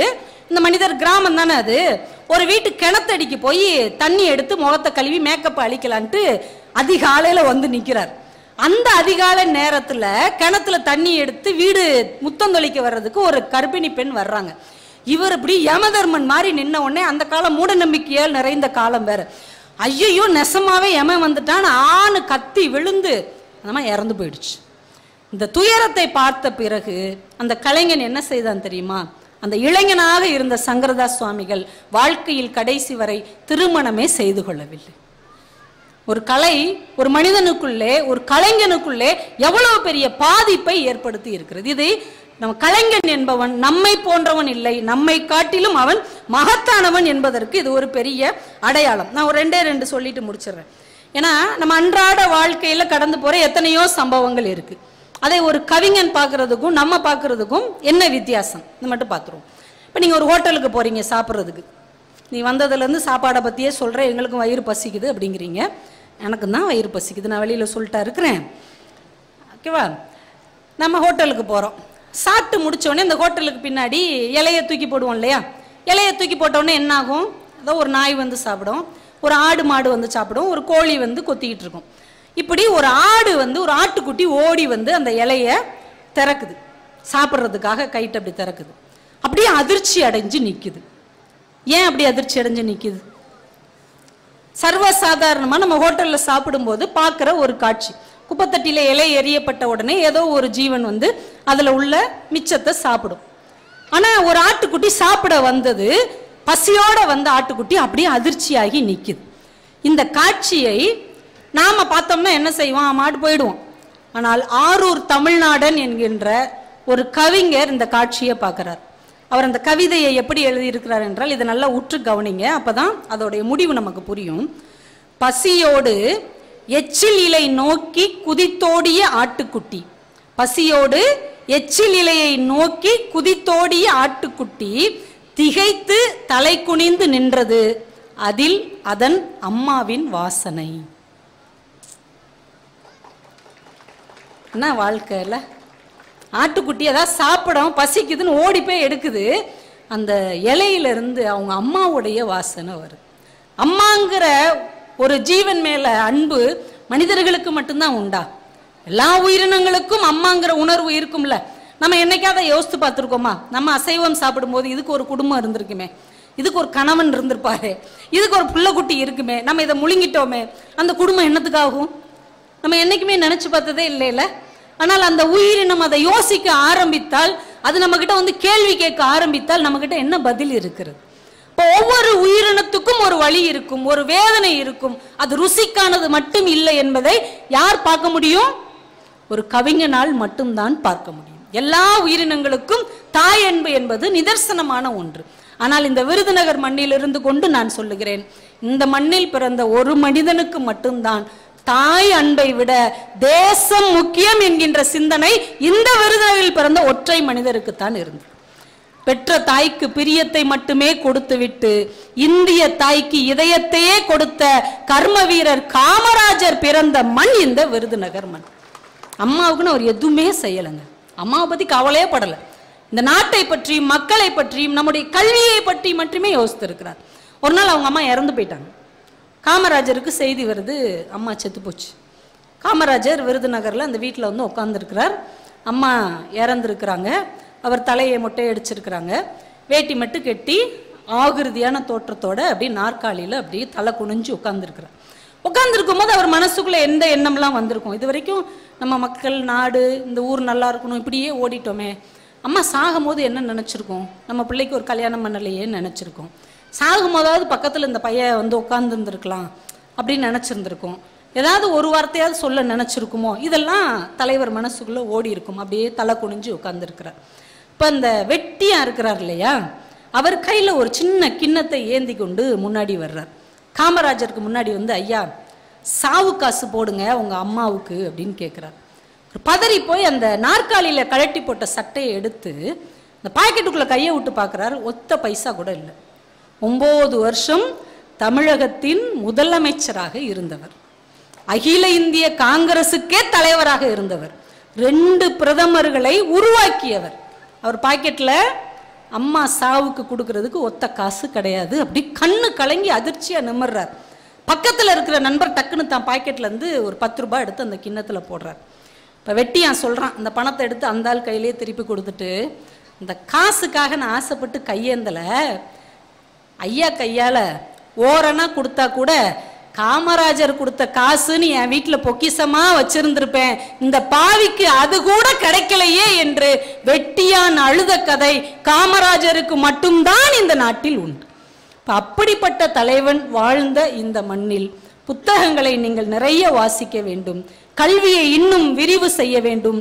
அடுத்த தலைமுறையின் மனசுக்குள்ளே நம்முடைய பண்பாட்டை, நம்முடைய பாரம்பரியத்தை, நம்முடைய ஒழுக்கத்தை நாம் விதைக்க வேண்டும் என்று சொல்லி, புத்தகங்களுக்கு நீங்கள் செய்வது செலவு அல்ல, அதுதான் உங்கள் வாழ்க்கையின் வரவு. இதயம் இல்லை என்றால் உயிர் மட்டும்தான் இல்லை, கலையும் இலக்கியமும் இல்லை என்றால் இந்த உலகமே இல்லை. நன்றி, வணக்கம். எவ்வளோ கும்பல் இருந்தாலும் சரி, இந்த முதல் வரிசையில் உட்காடுறாங்கல்ல, அவங்க ஒரு 4-5 பேர் அப்படியே கண்ணிலேயே அரெஸ்ட் பண்ணி அவங்கள பார்த்தே பேசுவேன். ஏன்னா நம்மக்கிட்ட அவங்க தான் மாட்டினாங்கன்னு அர்த்தம். நடுவில் எழுந்துக்க முடியாது. நான் தான் பார்த்துக்கினே இருக்கேனே, அந்த மாதிரி பேசி ஜெயிச்சிருக்கேன். ஒரு இடத்துல அந்த மாதிரி பேசுனேன், நடுவில் ஒரு ஆள் உஷாராயிட்டார்.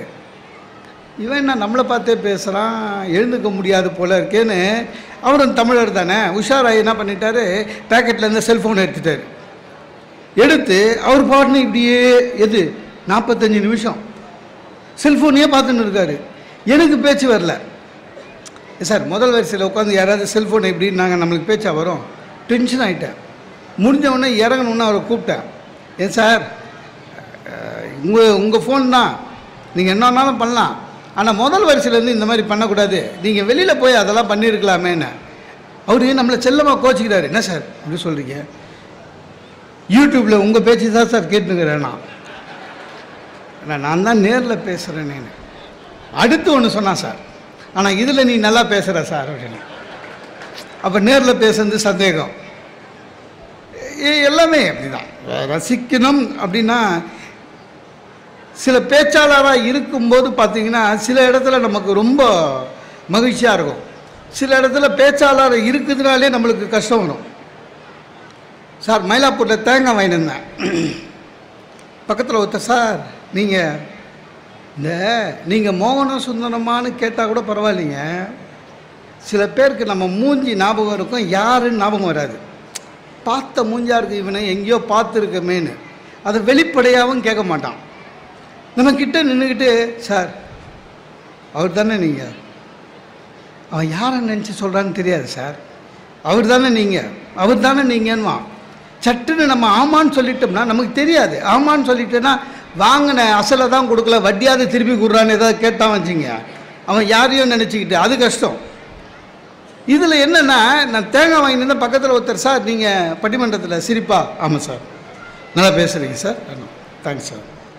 சார் உங்களுக்கு மிமிக்ரி தெரியுமாண்ணா? நான் சார் பேச்சே சரியாக வரல, இதில் என்ன மிமிக்ரின்னு? ஏன் சார்ண்ணா? இல்லை சார் எனக்கு மிமிக்ரியும் ரொம்ப பிடிக்கும் சார்ண்ணா. நான் பயந்துட்டேன், ஏன்னா அந்த ஆளுக்கு என்னென்ன பிடிக்குன்னு தெரியாது. அடுத்து நீ கம்பி மேலே நடப்பியா, சிங்கம் வாயில் தலை விடுவியா, இதெல்லாம் கேட்டாங்கன்னா என்னங்க பண்ணுறது? சில இடத்துல நமக்கு மரியாதை கொடுத்தாலே பயமாக இருக்குது. நான் இந்த ட்ரெயினில் போகிற நேரத்தில் பார்த்தீங்கன்னா, எந்த ஊருக்கு போனாலும் சரி, ட்ரெயின் வர்றதுக்கு அரை ஹவர் முன்னால் ஸ்டேஷன் போயிடுவேன். அது என்னுடைய கொள்கை. ட்ரெயின் லேட்டாக வந்தால் கூட கவலை இல்லை, ஏன்னா தவற விட்டுட்டோம்னா நம்ம நிகழ்ச்சியெல்லாம் பாழாக போயிடும். ட்ரெயின் வர்றதுக்கு அரை ஹவர் முன்னால் போயிடுவேன். ஒரு நாள் அப்படி தான் ட்ரெயின் வர்றதுக்கு முன்னால் ஸ்டேஷனுக்கு போயிட்டேன். என் ட்ரெயினோட பிளாட்ஃபார்ம் பார்த்துட்டு போகிறேன். உங்களுக்கு தெரியும்ல, ரயில்வே ஸ்டேஷனில் போலீஸ் ஸ்டேஷன் ஒன்று இருக்கும், ரயில்வே போலீஸு. அந்த ஸ்டேஷன் இருக்குது. வெளியில் ஒருத்தர் நின்று இருந்தார் மப்டியில். அவர் எஸ்ஐயா, எனக்கு தெரியாது. ஃபோன் பேச, சார் என்ன சார் அப்படின்னாரு. உங்களை பார்த்துருக்கேன் சார், யூடியூப்பில் பேசுகிறேன். சரிங்க சார், தேங்க்ஸ் சார். எந்த ஊர் அப்படின்னாரு. சென்னை தான் சார், திரும்புகிறேன்னு. எந்த ட்ரெயின் அப்படின்னாரு. ட்ரெயின் பேர் தெரியாமல் சொல்லிட்டேன் சார். அடா அது அரவர் இருக்கே இன்னும் வர்றதுக்கு, வாங்க வாங்க வாங்க, எங்கே ஸ்டேஷன் உள்ள கூப்பிட்றாரு, வாங்க. எனக்கா எங்கே போகக்கூடாது, வாழ்க்கையிலேயே காலை வைக்கக்கூடாதுன்னு நினச்சேன்னா அந்த இடம். வாங்க சார், கவலையே படாதீங்க, நீங்கள் நானும் ஏறாமல் ட்ரெயின் புறப்படாது, எனக்கு அங்கே தான் டியூட்டி, ட்ரெயினில் தான் டியூட்டி, வாங்க அப்படின்னு உள்ளே கூப்பிட்டு போயிட்டான். உள்ளே கூப்பிட்டு போயிட்டு அவர் என்ன பண்ணார் சார், ஒரு பெஞ்சு தான், சேர் கூட இல்லைங்க, ஒரு பெஞ்சில் உட்கார வச்சுட்டு, இருங்க யூனிஃபார்ம் போட்டுன்னு வரேன் அப்படின்னு உள்ளே போயிட்டார். பெஞ்சில் பார்க்குறேன், என் பக்கத்தில் ஒருத்தர் உட்காந்துக்கிறான் பையன், லுங்கி கட்டின்னு. என்னை பார்த்து சிரித்தான், நானும் அவனை பார்த்து சிரித்தேன். என்ன கேஸுண்ணா? நான் சொன்னேன், உந்து என்ன கேஸுண்ணா? இல்லை சார், தண்டவாளத்தை தாண்டினா பிடிச்சின்னு வந்துட்டானுங்க அப்படின்னா. உண்டு என்ன? நான் பிளாட்பாரத்தில் நடந்தம்பா. அவன், ஓ இப்போ பிளாட்பாரத்தில் நடந்தாலே பிடிக்கிறாடுங்களா அப்படின்னா. அதுக்குள்ளே நம்மால் வந்துட்டார், கூட ஒரு 4 போலீஸ் வேறு வந்து பேசி முடிச்சுட்டு எஸ்ஐ என்ன பண்ணார், அந்த ஆளை பார்த்து, இதாரு நம்ம தண்டவாளம், இனிமேல் ஒழுங்காக இருக்கணும், தண்டவாளத்தை போகக்கூடாது, மேலே தான் போகணும் போ அப்படின்ட்டாரு. வேறு ஒன்றும் சொல்லலை. அவன் என்கிட்ட வந்து சொல்லிட்டு போகிறான், சார் சார் இதுங்க நல்ல போலீஸ் சார், நீ கூட உண்மையை ஒத்துக்கோ விட்டுருவாங்கண்ணா. அவன் போயிட்டான். ட்ரெயின் வந்துடுச்சு, எந்த ஏசி கம்பார்ட்மெண்ட்டும் முன்னால் இருக்குது.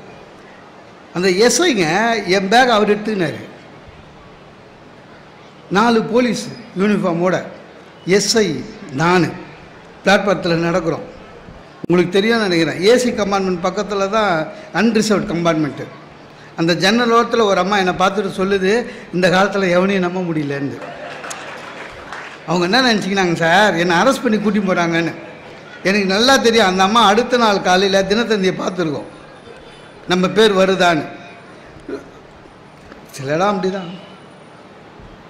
ஒரு நம்முடைய அரசாங்கம் புத்தகத்தை அனைவருக்கும் போய் சேர்க்க வேண்டும் என்ற ஒரு நல்ல எண்ணத்திலே மாவட்டந்தோறும் அரசு சேர்ந்து இந்த புத்தக திருவிழாவை நடத்தி கொண்டு வருகிறது. அது ஏன்னா மக்கள் நமக்காக ஒரு புத்தகத்துக்காக எங்கெல்லாம் தேட வேணாம், உங்களை தேடி புத்தகம் வருகிறது என்பது உண்மையிலேயே ஒரு மகிழ்ச்சியான செய்தி. அதை இந்த அரசாங்கம் செவ்வனவே செய்து வருகிறது. நம்மளுடைய டியூட்டி என்னென்னா அதை பயன்படுத்திக்கணும். என்னோட வருத்தம் என்னென்னா, நான் எல்லா மாவட்ட புத்தக விழாக்கும் போகிறேன் சார், கூட்டம் அலமோதுது, நல்லா நிறைய பேர் வராங்க, ஆனால் புக்கு வியாபாரம் தான் கம்மியாக இருக்குது. அப்புறம் தான் தெரிஞ்சது வேடிக்கை பார்க்க வராங்கன்னு. என் ஃப்ரெண்டு படித்தவன் சார், அவன் எனக்கு சொன்னான், புக் ஃபேர் நீ சொன்னியேன்னு போனேன், அவ்வளோ ஒன்றும் சரியில்லை அப்படின்னா. வேண்டாம், நான் நினச்சேன் அவன் ஏதோ புக்கு தேடி இருக்கான், அது கிடைக்கல போல இருக்கு, நமக்கு தான் ப்ரெஸ்ஸில் இப்போ பப்ளிஷர் தெரியும்ல, என்னடா புக்கு கிடைக்கலன்னு. இல்லைடா புக்கு இல்லைடா, அவ்வளோ வச்சுருந்தானுங்க, டெல்லி அப்பெல்லாம் விற்கவே இல்லையே அப்படின்னா. அவன் டெல்லி அப்பெல்லாம் சாப்பிட போயிருக்கான் சாருங்க. தயவு செய்து புத்தகத்தை குழந்தைகளுக்கு வாங்கி கொடுப்பதை பழக்கமாக வையுங்கள். அதுதான் உண்மையிலேயே குழந்தைக்கு நீங்கள் தருகிற ஆரோக்கியமான ஒரு விஷயம். நிறைய பேருக்கு அது தெரியல. குழந்தைய கூட்டிகிட்டு வந்து வேடிக்கை காமிச்சிட்டு போகக்கூடாது. அந்த குழந்தைக்கு ஒரு புத்தகம் சார், ஒரு பெற்றோர் ஒரு புத்தகத்தை குழந்தைக்கு வாங்கி கொடுத்தாலும் போதும், அந்த மாவட்டத்தில் இன்னும் 2 வருஷத்தில் எல்லா குழந்தைகளும் புத்தகம் படிக்க ஆரம்பித்து விடும். எனக்கு இந்த மாவட்டத்தின் சார்பில், மாவட்ட நிர்வாகத்தின் சார்பில் நான் சொல்கிறேன், சென்னையில் போத்தீஸ் புடவை கடை இலவசமாக புத்தகம் கொடுக்கிறார்கள். அவர்கள் உண்மையிலேயே வாழ்த்த கடமைப்பட்டு இருக்கிறேன். அப்படி தான் புக்கு போனோம் சார். ஆனால் என் ஃப்ரெண்டு ஒருத்தன் கரெக்டாக சொன்னான், அவனுக்கு என்னென்னா புக்கு வாங்கிறது பற்றி இல்லைடா, ஆனால் அநியாய விலையாக இருக்குதுன்னா என்னடான்னு அவன் சைஸ் சொல்கிறான் சார், எழுத்தாளரை பற்றி சொல்லலை. இத்தினொன்று புக்கு 300 ரூபான்றா. நான் சொன்னேன், இங்கே பார், ஒரு சினிமா 400 ரூபா 500 ரூபா டிக்கெட் வாங்கிட்டு போகிறேன். இல்லை, ஒரு சினிமா பார்க்க தியேட்டருக்கு போனால் சார் 1000 ரூபா ஆகுது. ஒரு புத்தகம் 300 ரூபாய்க்கு வாங்கு, படி. திருப்பி அதை 6 மாதம் கழித்து படிக்கலான்னு நீ நினச்சா எடுத்து வைக்கணும். இல்லை வீட்டில் இடம் இல்லைன்னா எடுத்து வை. இல்லையா ஒன்று செய், நீ பெரிய ஆள், குழந்தை இல்லை, கிறுக்க போகிறதில்ல, கிழிக்க போகிறதில்ல, புத்தகம் படி, வச்சுக்கோ. உன்னுடைய நண்பன் யாருக்காவது பிறந்த நாளா, புத்தகத்தை பரிசாக கொடு. திருமண நாளா, புத்தகத்தை பரிசாக கொடு. நீ வாங்கிய ஒரு புத்தகம் ஒரு 40 பேருக்காவது கைமாறி போய் எல்லாருமே படித்தா அந்த எழுத்தாளருக்கு ஒரு மரியாதை கிடைக்கும். 40 பேரில் 4 பேராவது புத்தகத்தின் எழுத்தாளரை பாராட்டுவார்கள். அந்த சேவையாவது நீ செய்யலாம். அப்படி உனக்கு சந்தேகம் இருந்தால் லேடிஸை கேட்டுப்பார், அவங்களுக்கு தான் அந்த வித்தை தெரியும்னு.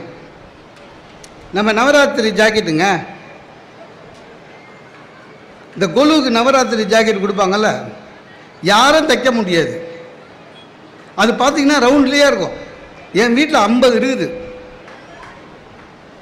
அந்த கொலு வைக்கிறதுக்கு முதல் நானே அயன் பண்ணி புது கவரில் போட்டு வைப்பேன். அப்படியே ரவுண்ட்ஸ்லேயே இருக்கும். ஏன்னா தைக்கவே முடியாது, 50 சென்டிமீட்டர் தான். சார் சொன்ன நயன்தாராவாலேயே தைக்க முடியாது. அது மாதிரி புத்தகத்தை பரிசாக கொடுங்கள். புத்தகம் பரிசாக போனாலும் சரி, மற்றவர்கள் படிக்க வேண்டும் என்பது தான் நம்முடைய. இந்த எனக்கு ஒரு தலைப்பு கொடுத்துருக்காங்க, சிரிக்க சிந்திப்போம், சிரிப்போம் சிந்திப்போம். எல்லாமே நம்ம சிரிக்கணும் அப்படின்றத சொல்கிறதா மாதிரி ஆயிடுச்சு. இந்த உலகத்திலேயே சிரிப்புன்னு தெரிஞ்ச ஒரே ஜீவராசி மனுஷன்தான். வேற எந்த உயிரினமும் சிரிக்க தெரியாது. ஆனால் நம்ம சிரிக்க மறந்துட்டோம் சார். அன்றைக்கி பீச்சுக்கு போகிறேன், ஒரு 20 பேர் எல்லாம் படித்தவன், நல்ல வேலையில் இருக்கவங்க 20 பேர் கையை கோத்து நின்று வானத்தை பார்த்தா ஹாஹான்னு சிரிக்கிறான், காரணமே இல்லாமல். நான் போய் கேட்டேன், என்னங்க இப்படி சிரிக்கிறீங்கன்னு. இல்லை சார், இது தெரப்பின்னா. என்னடான்னு, லாஃபிங் தெரப்பியா. சாதாரணமாக சிரிக்கிறதையே தெரப்பியாக்குனா இன்னும் ஒரு 20 வருஷத்தில் சிரிக்கிறதுக்கு மாத்திரை மருந்து டானிக் சாப்பிடுவான் போல இருக்கு. சிரிக்க கற்றுக்கணும், சிரிப்பு வரணும் சார். நிறைய பேருக்கு அது வரலை. நிறைய பேர் அடுத்தவங்ககிட்ட பேசுறதுக்கே ரொம்ப தயங்குறான். சென்னையிலலாம் பக்கத்து ஃப்ளாட்டில் யார் இருக்கான்னு தெரியாமலே 10 வருஷம் இருக்கிறவனெல்லாம் எனக்கு தெரியும். அவனே சொல்கிறான், நான் சார் சாதாரணமாக யார்கிட்டையும் பேச மாட்டேன் சார். என் பக்கத்து வீட்டில் ஒருத்தன் 10 வருஷம் இருக்கான், யாருன்னு எனக்கு தெரியாது சார். ரிசர்வ் டைப், அதாவது மற்றவங்கக்கிட்ட பழகாததை ஒரு பெரிய கௌரவமாக நினச்சி அவனே அதுக்கு டிகிரி மாதிரி கொடுத்துக்கிறான், டிப்ளமா மாதிரி. ரிசர்வ் டைப் சார், குவாலிஃபிகேஷன் ஆக்கிட்டான். நான் சிரித்து பார்த்துருக்கியா சார் அப்படின்னா அவனை வெட்ட. ஏன்னா சிரிக்க மாட்டேன், பக்கத்தில் இருக்கிறவங்க கூட பேச மாட்டேன், அப்புறம் எதுக்கு மனுஷனாக இருக்க சார்? சந்தோஷம் இருக்கணும் சார். நிறைய பேருக்கு என்னென்னா, வாழ்க்கை எப்பவுமே சோகமாகவே நினச்சிருக்கீங்க. வாழ்க்கை எப்பவுமே நீங்கள் நினச்ச மாதிரியே வராது, ரொம்ப கஷ்டம். என் ஃப்ரெண்டு இருக்கான், ஜாதகத்தில் ரொம்ப நம்பிக்கை. ஒரு நாள் சொன்னான், நேற்று ஜாதகம் பார்த்தேன்டா ஜோசியர்கிட்ட போய், மனசெல்லாம் ரொம்ப சங்கடமாயிடுச்சுன்னா. என்னென்ன, ஒவ்வொரு மனுஷனுக்கும் 7 பிறவி தானா, அப்புறம் பிறவியே இல்லையான்னு. சரிடா, என்ன எனக்கு இது 7வது பிறவியாம், இந்த பிறவி முடிஞ்சால் இன்னொரு பிறவி இல்லையான்னு கவலைப்படுறான் சார். நான் சொன்னேன், டேய் 7வது பிறவியே இவ்வளோ கேவலமாக இருக்குது, அடுத்த பிறவியில் நான் பிரதமராக ஆகப்போகிறேன் போ அப்படின்னு. அப்படி தான் வாழ்க்கை தானாக அமையாது, நாம் தான் அமைச்சுக்கணும்.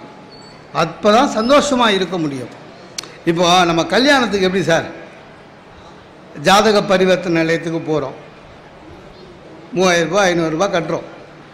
அவன் ஒரு 50 ஜாதகம் கொடுக்குறான். அதை வீட்டுக்கு எடுத்துன்னு வரோம். நம்ம நட்சத்திரத்தோடு ஒத்து போதான்னு பார்க்குறோம். அதில் 5 ஒத்து போகுது. அந்த 5ல் மூஞ்செல்லாம் பார்க்குறோம்.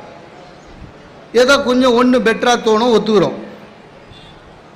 ஒன்று கவனிச்சிங்களா? ஒத்துப்போம், நிச்சயதார்த்தம் ஆகிடும். நம்ப மாட்டேங்க சார், அதுக்கப்புறம் தான் நல்ல நல்ல ஜாதகம்லாம் வரும். மாப்பிள்ளைக்கு கார் வாங்கி தரேன், பொண்ணுக்கு வீடு வைக்கிறேன். எனக்கு வந்தது சார் அது மாதிரி. எனக்கு நிச்சயதார்த்தம் ஆனவுடனே நல்ல நல்ல ஜாதகம்லாம் வந்தது. பொண்ணுக்கு வீடு வைக்கிறேன்னு வந்தது. நான் கூட எங்கள் அப்பாவை கேட்டேன், அப்பா சேஞ்ச் பண்ண முடியுமான்னு. கதம் முடிஞ்சு போச்சுன்னாரு. அதனால் வழி இல்லை. ஆனால் வாழ்க்கை எப்படி அமையுதோ அதை நம்ம நமக்கேற்ற மாதிரி மாற்றிக்கணும். சார், ஒரு விருந்துக்கு போகிறோம், பிரியாணி போடுறாங்க, சாப்பிட்றோம். நமக்கு இலையில வரும்போது பிரியாணி போட்டு அந்த தம்பி போகுது, இப்படின்னு போனால் ஒரு பீஸ் கூட இல்லை. பக்கத்து இலையை பார்க்குறோம், அவனுக்கு 2 பீஸ் இருக்குது. அவன் நம்மளை பார்த்து சொல்கிறான், பீஸே இல்லை போல இருக்கு அப்படின்னா. அவனுக்கு அதில் ஒரு சந்தோஷம். உடனே என் வாழ்க்கை இப்படி தான், நான் எங்கே உட்காந்தாலும் அப்படி தான், அது நான் எங்கள் அம்மாவுக்கு 7வது பிள்ளை. டே, அதுக்கு என்னடா சம்பந்தம்? நம்ம தான் சார் அமைச்சிக்கணும். பீஸ் இல்லையா, கவலைப்படாத. அந்த தம்பியை கூப்பிடு, ப்ரோ என்ன ஜி தலை. உடனே நீங்கள் கோச்சிக்கக்கூடாது. ஒரு சாதாரண சர்வரை போய் தலைன்னு கூப்பிட்றதா, ஜீன்னு கூப்பிட்றதா? நமக்கு தேவை பீஸு. நம்ம என்ன உண்மையாக கூப்பிட்றோம்? நமக்கு தேவை பீஸு. என்ன ஜி பீஸு? சிரிச்சா மாதிரி 5 பீஸ் போட்டு போவான் சார். ஆக வாழ்க்கை தானாக அமையாதுங்க, நம்ம தான் அமைச்சிக்கணும். ஐயா சொன்னார் 1 ஹவரில் முடிச்சிடுவேன். நான் 45 நிமிஷத்தில் முடிப்பேன். ஏன்னா எனக்கு தெரியும் நீங்கள் எத்தனை பேர் என் கூட இருக்கீங்கன்னு தெரியல. நீங்கள் எல்லாரும் இருக்கும்போது என்னுடைய பேச்சை முடிக்கணும், அது ரொம்ப முக்கியம். நீங்கள் எத்தனை பேர் என் கூட ட்ராவல் பண்ணுறீங்கன்னு தெரியல. இப்போவே நிறைய பேர் நினைப்பீங்க, நேற்று இதே நேரத்துக்கு தான் மழை பெஞ்சுது, இப்போவே நனையாமல் கிளம்பணும்னு நினைக்கிறவங்க இருக்காங்க. இப்போ இந்நேரம் சட்னி அரைச்சிருப்பா, போனால் சூடாக தோசை சாப்பிட்டுடலாம். அப்படி இல்லைன்னா தோசையை சுட்டு ஹாட் பேக்கில் வச்சானா அது கச்சி மாதிரி போய்டும்னு கவலையில் இருக்கிறவங்க எத்தனை பேர்த்துக்கு எனக்கு தெரியும். சார், காமராஜ் பவனில் 3000 பேர் சார் ஆடியன்ஸு. ஒரு வார புத்தகத்தோடைய சில்வர் ஜூப்ளியில் பேசுகிறேன். 1 ஹவர் பேசினேன். 1 ஹவர் பேசி முடிச்சுட்டு அவங்க என்ன பண்ணாங்க, பேமெண்ட்டு கவர் கொடுத்துட்டு ஒரு கிஃப்ட் ஒன்று கொடுத்தாங்க சார். 5 litre cooker. அது எது, நான் எப்போவுமே சிட்டி உள்ள நான் ஸ்கூட்டரில் தான் போவேன், ஆக்டிவாக வச்சுருக்கேன். நான் அந்த கிஃப்ட்டை எடுத்துகிட்டு வந்து ஸ்கூட்டரில் முன்னால் வச்சுட்டு ஸ்டார்ட் பண்ண போகிறேன். ஒருத்தர் கிடுக்கிட்டு நேராக வந்தார். சில பேர் என்ன பண்ணுவாங்க, கடகடன்னு வந்து நல்லா பேசுனீங்க சார் அப்படின்னு சொல்லிட்டு போவாங்க. அதுக்காக வராங்களான்னு நினச்சிக்கின்னு அவர் வர வரையே வெயிட் பண்ணேன். அந்த கிட்ட வந்து ஏஜென்ட்டுக்கெல்லாம் கிஃப்ட் கொடுக்குறாங்களா அப்படின்னாரு. அவர் என்ன நினச்சிக்கிட்டா, சார் அந்த புக்குக்கு நான் மயிலாப்பூருக்கு ஏஜென்ட்டுன்னு நினச்சினுக்கிறான். ஏஜென்ட்டுக்கு கிஃப்ட் கொடுக்குறாங்களான்னா, இல்லைங்க நான் ஏஜென்ட் இல்லை. வேற இல்லை சார், நான் பேசுனா கொடுத்தாங்க அப்படின்னு. இருந்தாலும் 1 ஹவர் உள்ளே சார். நான் பேசும்போது பேசுனா கொடுத்தாங்கன்னு. எங்கே பேசுனேன்னாரு. உள்ள அப்படின்னா. யார்கிட்ட பேசுனேன் அப்படின்னா. அவன் என்ன நினச்சிக்கினான், சார் நான் யாரோ அமைப்பாளர்கிட்ட பேசி கிஃப்ட் வாங்கிட்டு போகிறேன், அது யாருன்னு இவர்கிட்ட சொல்லிட்டா இவர் போய் சண்டை போட்டு கிஃப்ட் வாங்கிக்கலான்னு. அதான் எத்தனை பேர் இருக்கீங்கன்னு முக்கியம் இல்லை, எத்தனை பேர் நம்ம கூட வரீங்கன்னு. ஏன்னா சீக்கிரம் முடிக்கணும், அதுதான் ஒரு நல்ல பழக்கம். ஒரு பேச்சாளருடைய பெரிய சிறப்பு என்னென்னா, ரசிகர்கள் ரசித்து கொண்டு இருக்கும்போதே முடிக்கணும். சில பேச்சாளர் உங்கள் அமெரிக்காக்கார மாதிரி ஒருத்தர் நல்லா பேசிட்டு இருந்தார் 45 நிமிஷம், ஜனங்க நல்லா ரசித்தாங்க. இந்த ஆளு கொஞ்சம் ஆசை வந்துச்சு, இவ்வளோ நல்ல ஜனங்களை வச்சுட்டு ஒரு 1/4 ஹவர் எக்ஸ்ட்ரா பேசலாமே அப்படின்னு பேசினார். அவங்களும் பெருந்தன்மையாக ரசித்தாங்க. அடடா இன்னும் கூட ரசிக்கிறாங்களேன்னு இன்னொரு 1/4 ஹவர் பேசலான்னு நினச்சார் சார். ஃப்ரண்ட் ரோலேருந்து ஒருத்தன் வந்து இங்கே நின்ட்டான். இன்னும் இங்கேயே வந்துட்டேன் என்ன பேசுடா, பேசு, உன்னால் எவ்வளோ முடியுமா பேசு. இல்லை நீ ஏன் இங்கே வந்தேன்னு, நீ பேசிட்டு உட்கார், நான் 1/2 ஹவர் பேசுகிறேன். ஏன்னாடா உட்காந்து பாரியா தெரியும் முதுவலி. ஆளுக்கு போட்டி போட்டுன்னு 3/4 நான் அது மாதிரி நிறுத்திடுவேன். பிரச்சனை வரும், ஆனால் பிரச்சனைக்காக கவலைப்படக்கூடாது. அதை பாசிட்டிவாக நினைக்க ஆரம்பிச்சிட்டாலே உங்களுடைய வாழ்க்கை உண்மையிலேயே சந்தோஷமாக இருக்கும். இந்த தகவல் உங்களுக்கு பிடிச்சிருந்தா லைக் பண்ணுங்க, உங்க ஃப்ரெண்ட்ஸுக்கு ஷேர் பண்ணுங்க, மறக்காம எங்க சேனலுக்கு சப்ஸ்கிரைப் பண்ணுங்க.